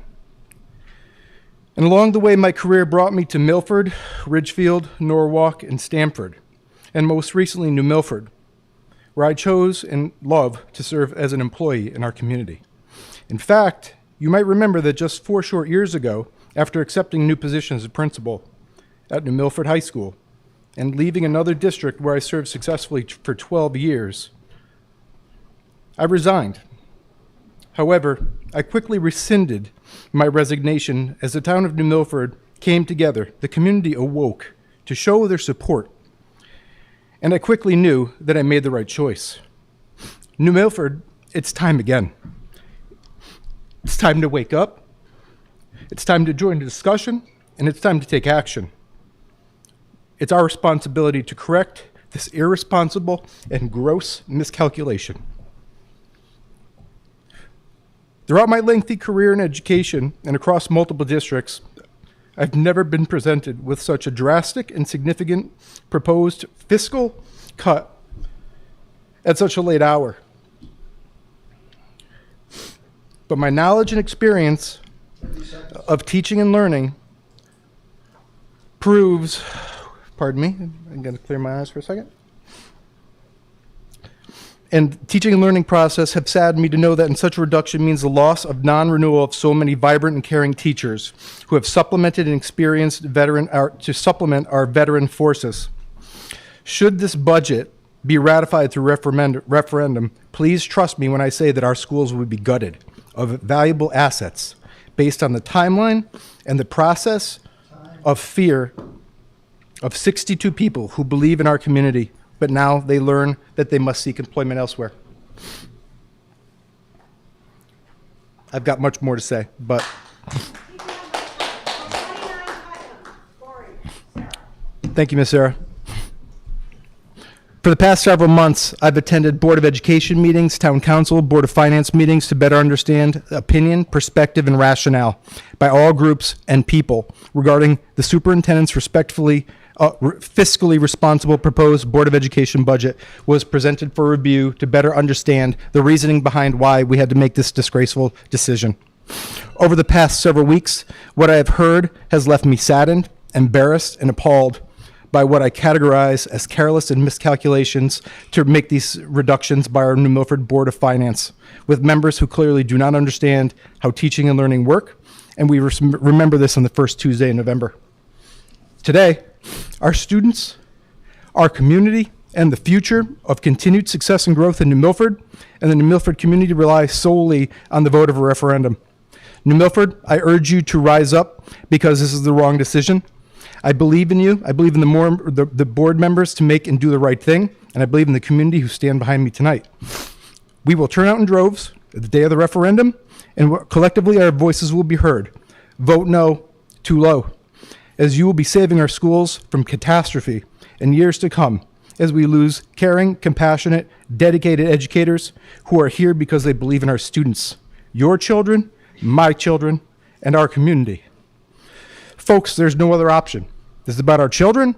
This is about the best town in the United States, and I urge you to perform your civic duty and crush this simple-minded, short-sighted, and thoughtless reduction, as it will rob our community for the years to come. Tell your friends, tell your family, and flood the voting polls on the date of the stated referendum. You have no other choice but to show up and do what's right. Our teachers are heroes, and as a citizen, I'm truly embarrassed by the circumstances and which we're left to dealt, but you must vote no, too low, show up, show out, because it's enough. Enough is enough. I love this town. The Mencas call this town home, and so does everybody else in this room. And by the way, here is my 65 cents donation. And if you know, you know, because you can keep it. And for everybody else who's in this room tonight, you better get your homework done. Good luck on your AP test, and as always, go Green Wave.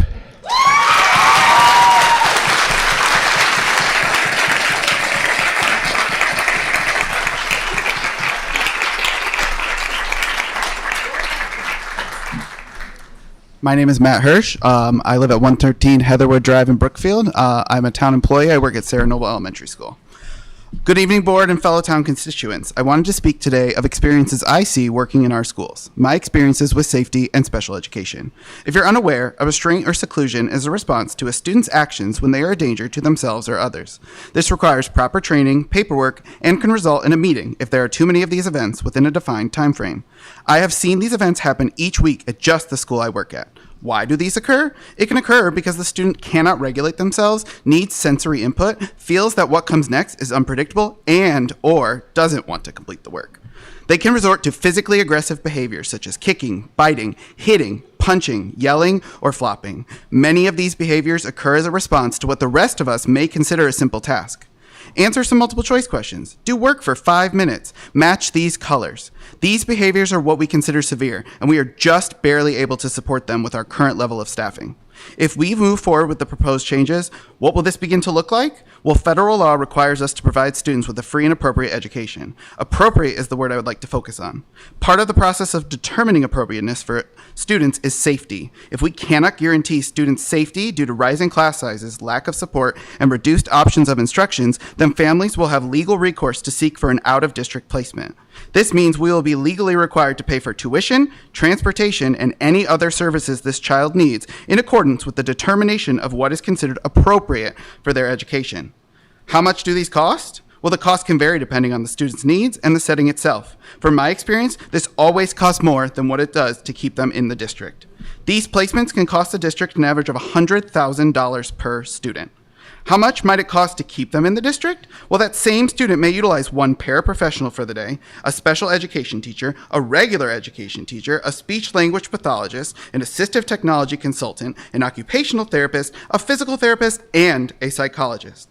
Out of all of the people that I've listed, the only reduction we would see if the student is outplaced is the removal of the paraprofessional. This leaves us paying about $80,000 more than we would have to have the student stay in the district. Why? Because all of the other services I listed are not in the district just for this student, but are required by law to provide every student with a free and appropriate education. Moving forward with this budget will lead to less direct support for students, which will lead to bigger gaps in educational progress, which will require more intervention, which then can lead to an increase in special education's referral and testing, which can lead to an increase of students with IEPs who are required by law to receive services to support this gap of knowledge, which means we will be forced to pay to support our students' free and appropriate education, all with the same amount of state funding, as much of what is required is mandated without funding. So we can reduce the budget, watch our scores fall, watch our needs increase, and complain in 2 years when our budget needs to increase by millions to accommodate the legal ramifications of negligence perpetuated by this budget. Thank you.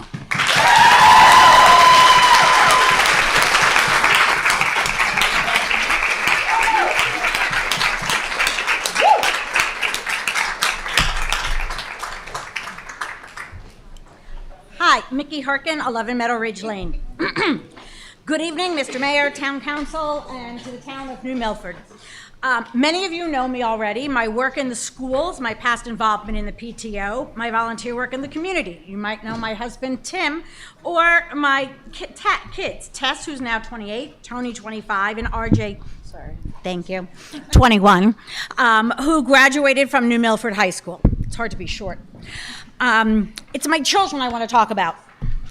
When Tess graduated, she went to American University and finished in 3 years, thanks to the AP credits she had. Tony won Kids Jeopardy when he was in 6th grade, finished top 5 of his class, and went to WestCon, where he entered as a second semester junior due to AP classes. He majored in musical theater, so he had to stay all 4 years, but he did get a full tuition, so he graduated debt-free. RJ was tied for salutatorian of his class, got into Harvard, and ended up at University of Miami on a full academic scholarship and also managed to graduate in 3 years. They are fully functioning adults, having jobs, living on their own, and contributing to the communities. They all received an incredible education from the New Milford Public Schools. So why am I humble bragging about them? Because they were the lucky ones. They had parents who valued education and community, parents who showed up to every parent-teacher conference, even in high school, school events, and sat with them while they worked on their school projects, that mole project in chemistry. Parents who helped support their mental health needs. Our community has greatly changed in the mere 4 years RJ graduated from high school.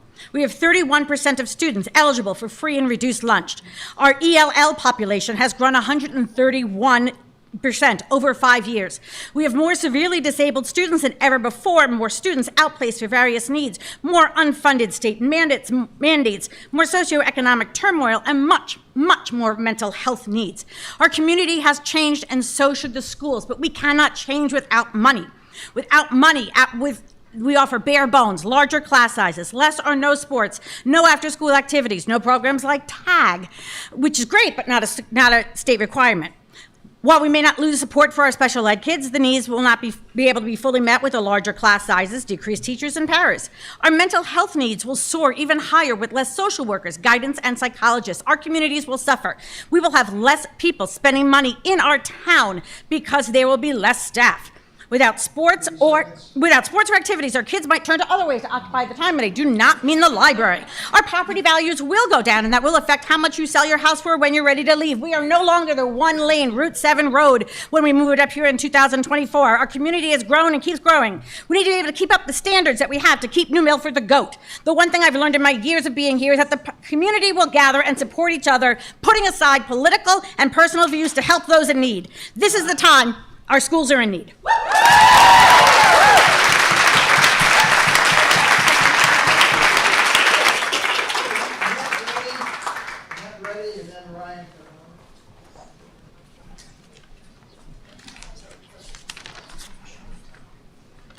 Hi, Annette Reddy, 8 Kelly Court in Newtown, and I am an educator.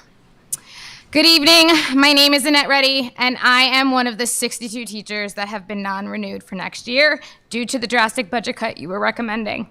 Excuse me. I am a veteran teacher that comes with 17 years of experience, ranging from elementary to middle school, and just shy of becoming tenured in this school district.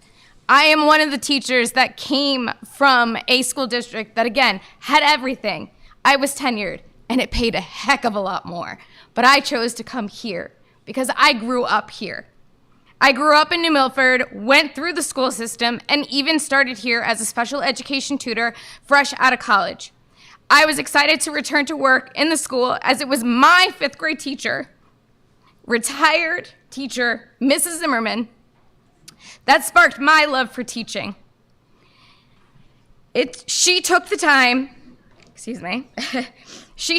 to foster a relationship with me that bloomed into my love of teaching. As an educator, I pride myself on the relationships that I build with my students and families, as it is a known fact that building relationships helps strengthen student learning. I still have relationships with some of my students and even parents from last year. This year, my classroom is like a revolving door. I have students that I have built relationships with both in and out of my classroom, with some of those relationships stemming from something as simple as lunch duty. These students pop in and out of my classroom just to say hi to me throughout the day. To clarify, again, I don't teach all of them. Some students I build relationships with that aren't even in my classroom on a day-to-day basis. Why do I do this? Because I take the time to get to know any student that comes into my vicinity at any time, whether they are in my classroom or not, because that is what a teacher does. With the threat of a larger class size among us, it is important to understand that larger class sizes can hinder the development of strong student-teacher relationships, potentially impacting student engagement and learning outcomes. Larger class sizes can increase the workload and stress for teachers, potentially impacting their ability to build those positive relationships with students. Larger class sizes will make it difficult for teachers to ensure they can give equal amounts of attention to all students and not just students requiring additional attention. Letting this large number of teachers go prevents fostering a positive and inclusive learning environment. I urge you to please reconsider the proposed budget cut so that I can be who my 5th grade teacher was to me. Thank you.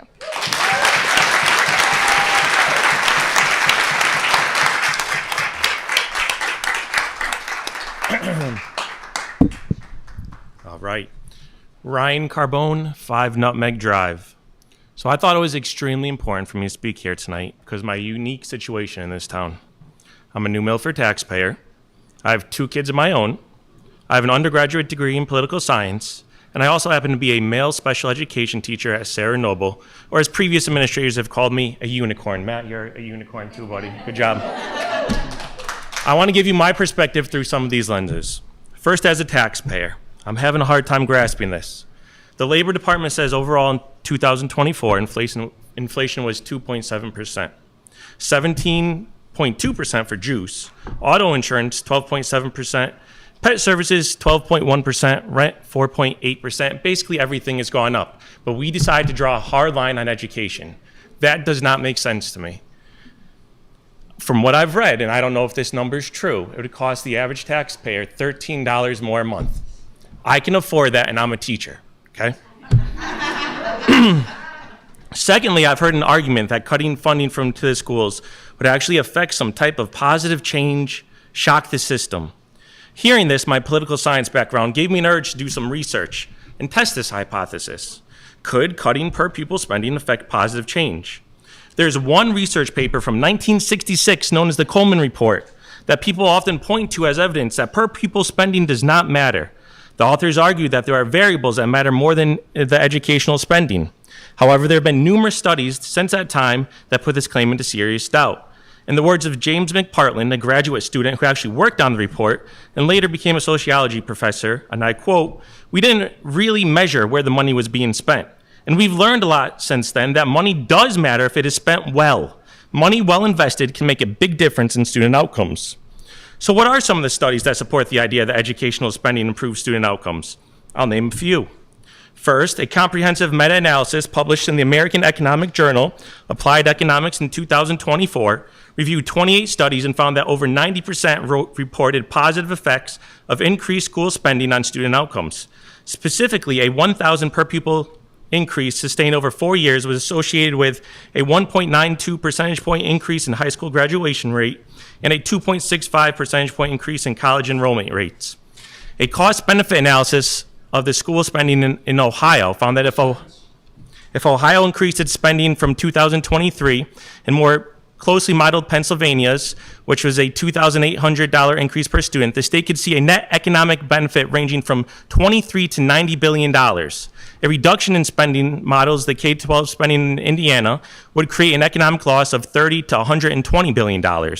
A 2016 study titled The Effects of School Spending, Educational Economic Outcomes, Evidence from School Finance Reforms, found that a 10% increase in per pupil spending leads to higher... Anyone? Any more time? Nobody? I'll give time. Sarah Harry, 13 Farmview Drive. Thanks, Sarah. You're the GOAT.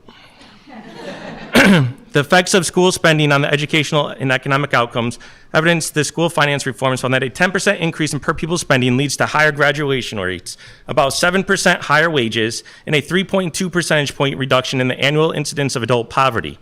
A 2018 literature review, Does School Spending Matter? The new literature on an old question found that modern increases in school spending consistently improve student outcomes. Also, that spending is most effective when directed towards instructional quality, better teachers, tutoring, smaller classes. A 2021 study titled School Spending, a Good Investment, found that money matters a lot, especially when it's increased on operational spending like paying teachers and student support, rather than just capital spending like building new facilities. The literature is clear. Per pupil spending done correctly does yield positive educational outcomes. So let's be honest with everyone here and the people of New Milford, there is no educational benefit for students from cutting funds, period. Next, I have to put on my teacher cap. Did you know that in 2025, researchers at the University of Missouri released a study in which they surveyed around 500 public school teachers? They found that 78% have thought about quitting the profession since the pandemic. The reasons? A lack of administrative support, excessive workloads, inadequate compensation, and challenging student behaviors. As a special education teacher, my cup is already overflowing. Most days I work 2 hours more than contract hours require. Right now, 2 of my amazing special education colleagues at Sarah Noble got non-renewed for next year. I literally do not know how we can cover all of the legal obligations necessary in our roles if those positions were cut. For any teachers that remain after this bloodbath, the workload is going to be unbearable, and my prediction is that teachers that will remain will either leave for the numerous other districts around us that pay better and have smaller class sizes, or leave the profession altogether due to lack of support.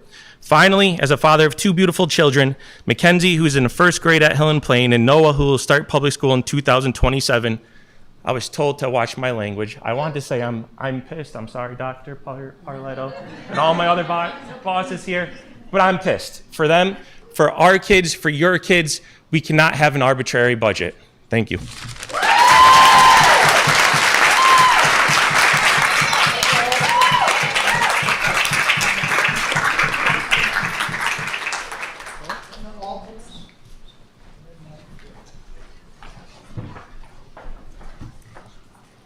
Hi, my name is Emma Altmus. I'm a freshman and I live at 145 Pumpkin Hill Road. The proposed budget cuts will hurt the electives. I was really able to talk to the art teachers today, and the art teachers said that due to the budget cuts, there will most likely be less art supplies. The art supplies that we have right now are paid by the school, and with the budget cuts, the school may not be able to afford them. And there's a lot of students who take art classes for credits to graduate high school. And I've been in Miss Susu's period for 8A class, and there's a lot of people in there, almost 30, including children with special needs. It's not just art that will be affected. There's also AutoCAD, which is a software system people use to design and build things. We have all the equipment and the computers in it for it, sitting in a room, but we are unable to find a teacher for CAD. By laying off all these teachers, no one is going to want to apply to work here to teach CAD or any other class. Overall, students need electives to graduate, and electives have materials that we need to buy. If we're going to have budget cuts, we're not going to be able to pay for those things.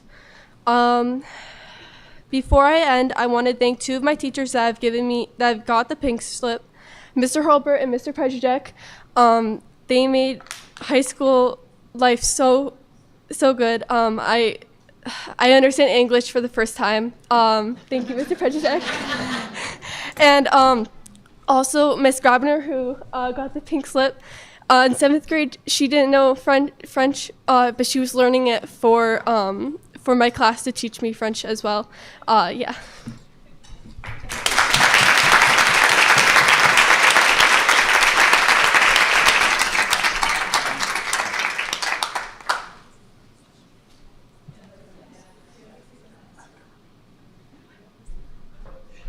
Mike Sinello, 111 Willow Springs, and I'm just here to plug up the fire hose of disinformation that's been spread over the past few weeks. Number one, 62 teachers are not getting terminated for the next school year, and certainly not in response to a $1.662 million reduction in the Board of Education's budget proposal, and a fully retractable notice of non-renewal issued as a matter of contractual policy, as in any other year, is not a strict notice of termination, especially when issued with the full intention of retracting the supermajority of those notices. Further, $1.662 million divided by 62 is $26,806, more than $26,000 below the lowest possible qualified base salary for a full-time teacher per page 45 of the current contract of $52,963, which when multiplied by 62 equates to $3.28 million. Factoring a low estimate of the cost of benefits alone based on 24 to 25 benefits over salaries of 29% gets us to $4.24 million. Of course, essentially zero full-time teachers make only that $52,963, as we know from data regarding actual payouts that were released by Hearst Media. And based on that data, we're talking probably closer to $7 million for 62 teachers to supposedly make up for a $1.662 million shortfall. The truth is the number is probably going to be roughly 15 and almost certainly not more than 20. Two, no statute governs a year-over-year increase in the Board of Education budget, which is what is on the table. 10262J explicitly refers to a reduction in actual budgets, not current proposals, and would painfully obviously not govern a runaway town council bringing, let's say, a $100 quintillion proposal to the Board of Finance. No law or statute was violated at the April 9th Board of Finance budget deliberations. Three, the Board of Finance does have a fiduciary duty to the taxpayers. That's what a fiduciary duty is. Four, the municipal de facto reductions equate to 2.7% of mayor's proposed, which is a greater percentage than a 2.5% in reductions to the Board of Education proposal. Five, basing a desired mill rate increase on being roughly in line with the current CPI and, ostensibly, what the taxpayers might in good faith actually afford isn't arbitrary by definition, as it's basing it on CPI and what the taxpayers might actually afford and not nothing. Six, the taxpayers aren't ATMs. They're individual human beings with agency and not automatons whose sole purpose is to be machine forced to vomit up all their cash on demand to the infallible institutions of the Board of Education and the teachers and their unions. To treat the taxpayers as ATMs, as so many have, genuinely and explicitly prescribed, is disgusting. Thank you. Vote no!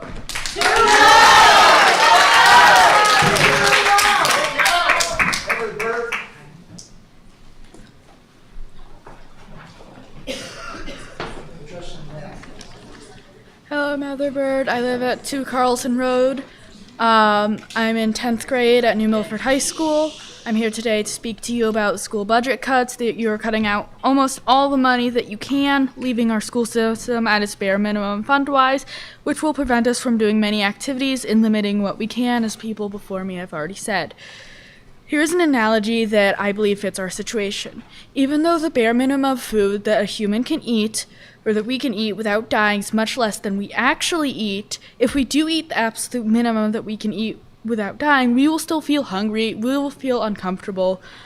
Even a little over the minimum amount of food needed to survive, we will still really be hungry and uncomfortable. It sounds like a broken record. And a minimum amount of food does not mean healthy. It means we won't die. Be uncomfortable, sure. Be hungry, almost definitely, but you won't die. The same thing goes for the school budget. Technically, on paper, the school can survive. However, the majority of people, student and staff alike, that will stay, will be unhappy and uncomfortable with the situation. Thank you.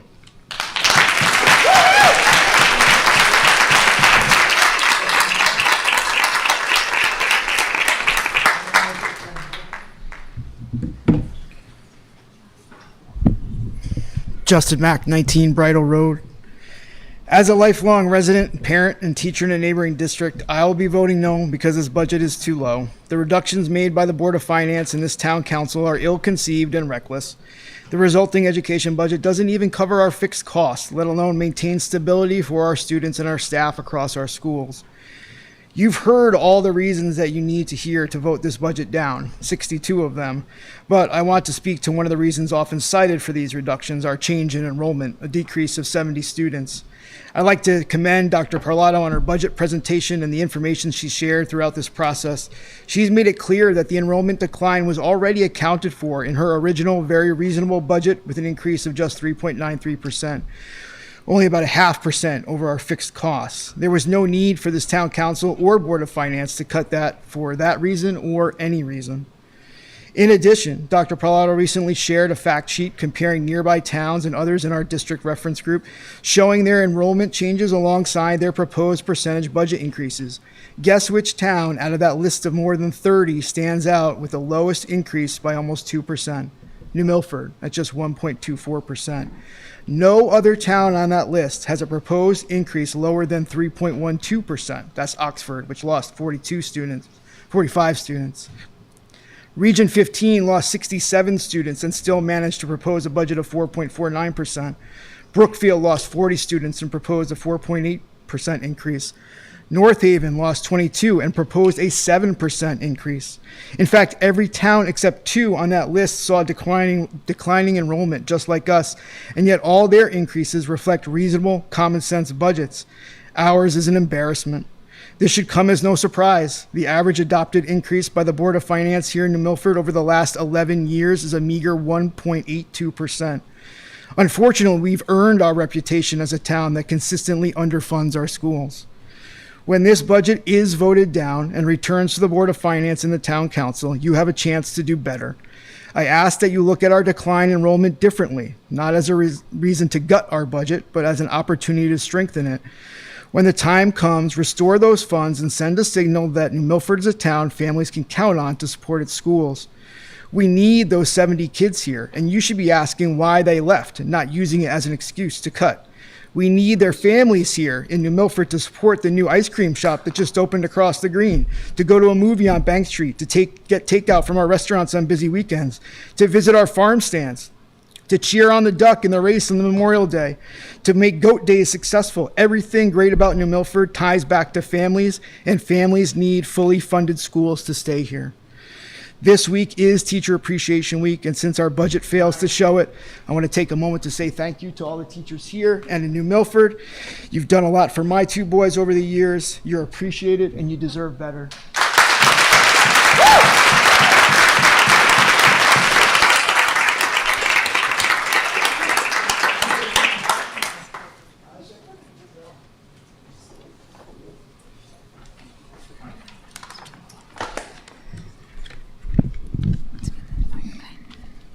Hello, my name is Isaac Van Vrinken. I am a 5th grader at Sarah Noble Intermediate School. I live at 6 Glenbrook Drive here in New Milford. Every morning at my school, we say our pledge to always be respectful, responsible, honest, safe, and kind. This proposed budget is neither of these. It is disrespectful because there was no thought put into this about the schools and how the kids and teachers would feel. It is irresponsible because they had responsibility over the town and they didn't show it. It's dishonest because they told us that the schools waste money, but they actually put the money to a really good cause, children's education. It is unsafe because with this budget proposal, they would have to fire teachers that are children's trusted adults. It is unkind because they're taking away from us field trips, around 62 great teachers, field days, everything that's fun in school, and the ability to have your own school supplies and $1.2 million. Please don't let this happen. Vote no too low. Thank you for your time.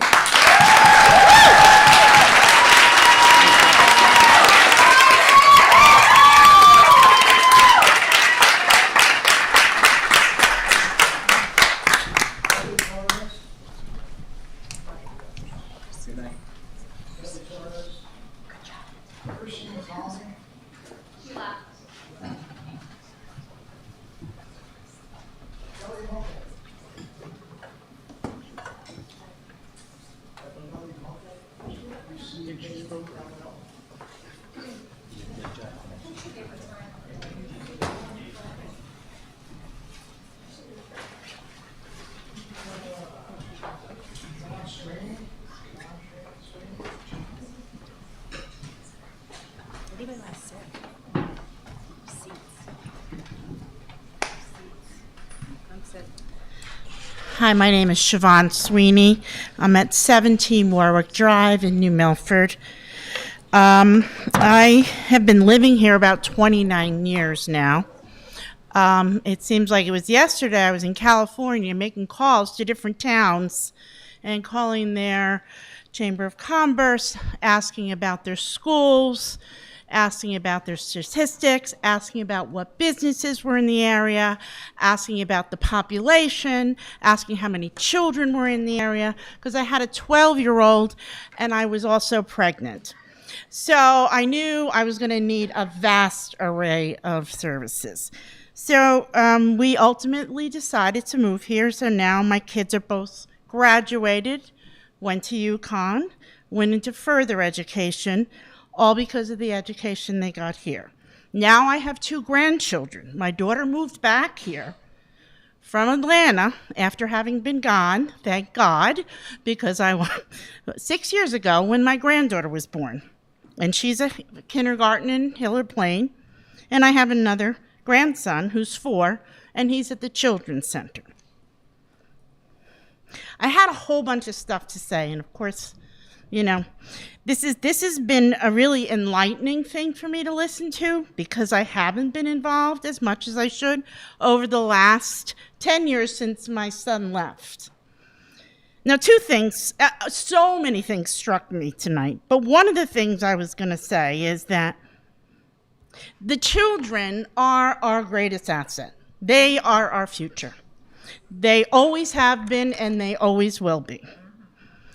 The second thing is the teachers. I work in a healthcare system. I work with some very bright people, strong scientists, doctors, nuclear medicine people. All of them and I were sitting there and they said, it's all teachers. So teachers, doctors, nurses, business owners, mechanics, engineers, software, agricultural engineers, architects, scientists, social workers, accountants, economists, finance, CPA, physical speech, occupational therapists, bus drivers, fitness instructors, retail workers, healthcare secretaries, beauticians, chefs, food service carpenters, plumbers, tradesmen, landscape experts, farmers, policemen, farmers, actors, dancers, musicians, and yes, even politicians, all got their foundation in early education. Teachers are what drives this world, nothing else. Please respect them and our children, and vote no too low.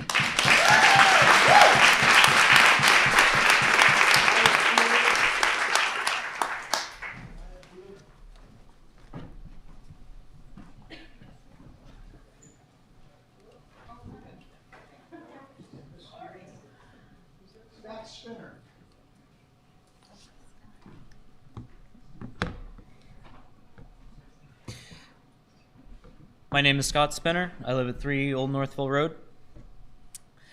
I'm a junior at New Milford High School. I feel comfortable speaking at this podium right now, in large part due to the past few years that I've spent on stage at NMHS, with our theater program and band programs. The performing arts in New Milford have been my home and provide a home for so many more. A number of the names that were called earlier tonight come from the arts departments at our schools. These are the people who have given me my voice through their diligent efforts to impart onto their students skills that aren't just hobbies. These educators teach their students how to work towards a goal, be part of a community, and proudly find who they are. If these pink slips of non-renewal are not revoked by a vote of too low, we will lose these teachers and programs who have given me and hundreds of others their voices. My older sister, Hannah, went through New Milford Public Schools and is graduating this weekend from UConn with a degree in elementary education. She wonders aloud with frequency what her future will look like as an educator in Connecticut. If reckless budgets like the Board of Finance's proposals are even considered, she and her fellow aspiring educators are certain to avoid New Milford like their livelihoods depend on it, because it does. A responsible budget does not mean a cut. A responsible budget means caring for our teachers and students and thinking about the future, which means investing in education, not cutting it. Thank you.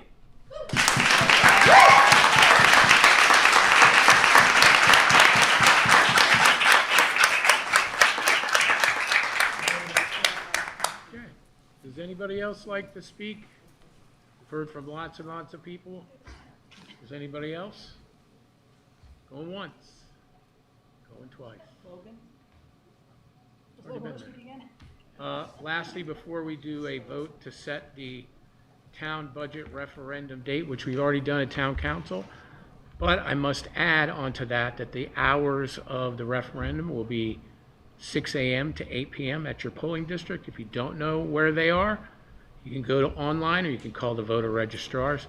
I would like to just do one last thing before we do that vote. There was some banter here and out about town and its investment in education.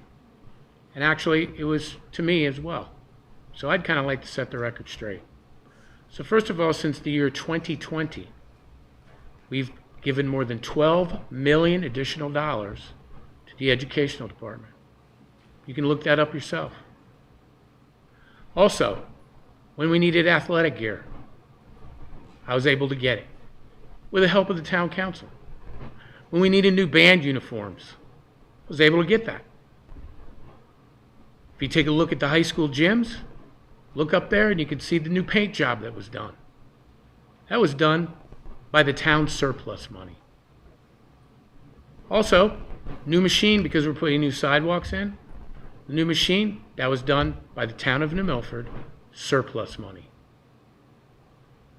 Also, I toured the schools, turning with Dr. Parlato, turning with Matt Cunningham. I went and assessed these schools. One of the most important things that they needed was HVAC control systems to help. So, in partnership, we went ahead and we used the town surplus funds to help with that. Also, for those that haven't been to the McCarthy Observatory, it's a beautiful observatory. I'm a big guy about astronomy. And their need was they needed a new telescope.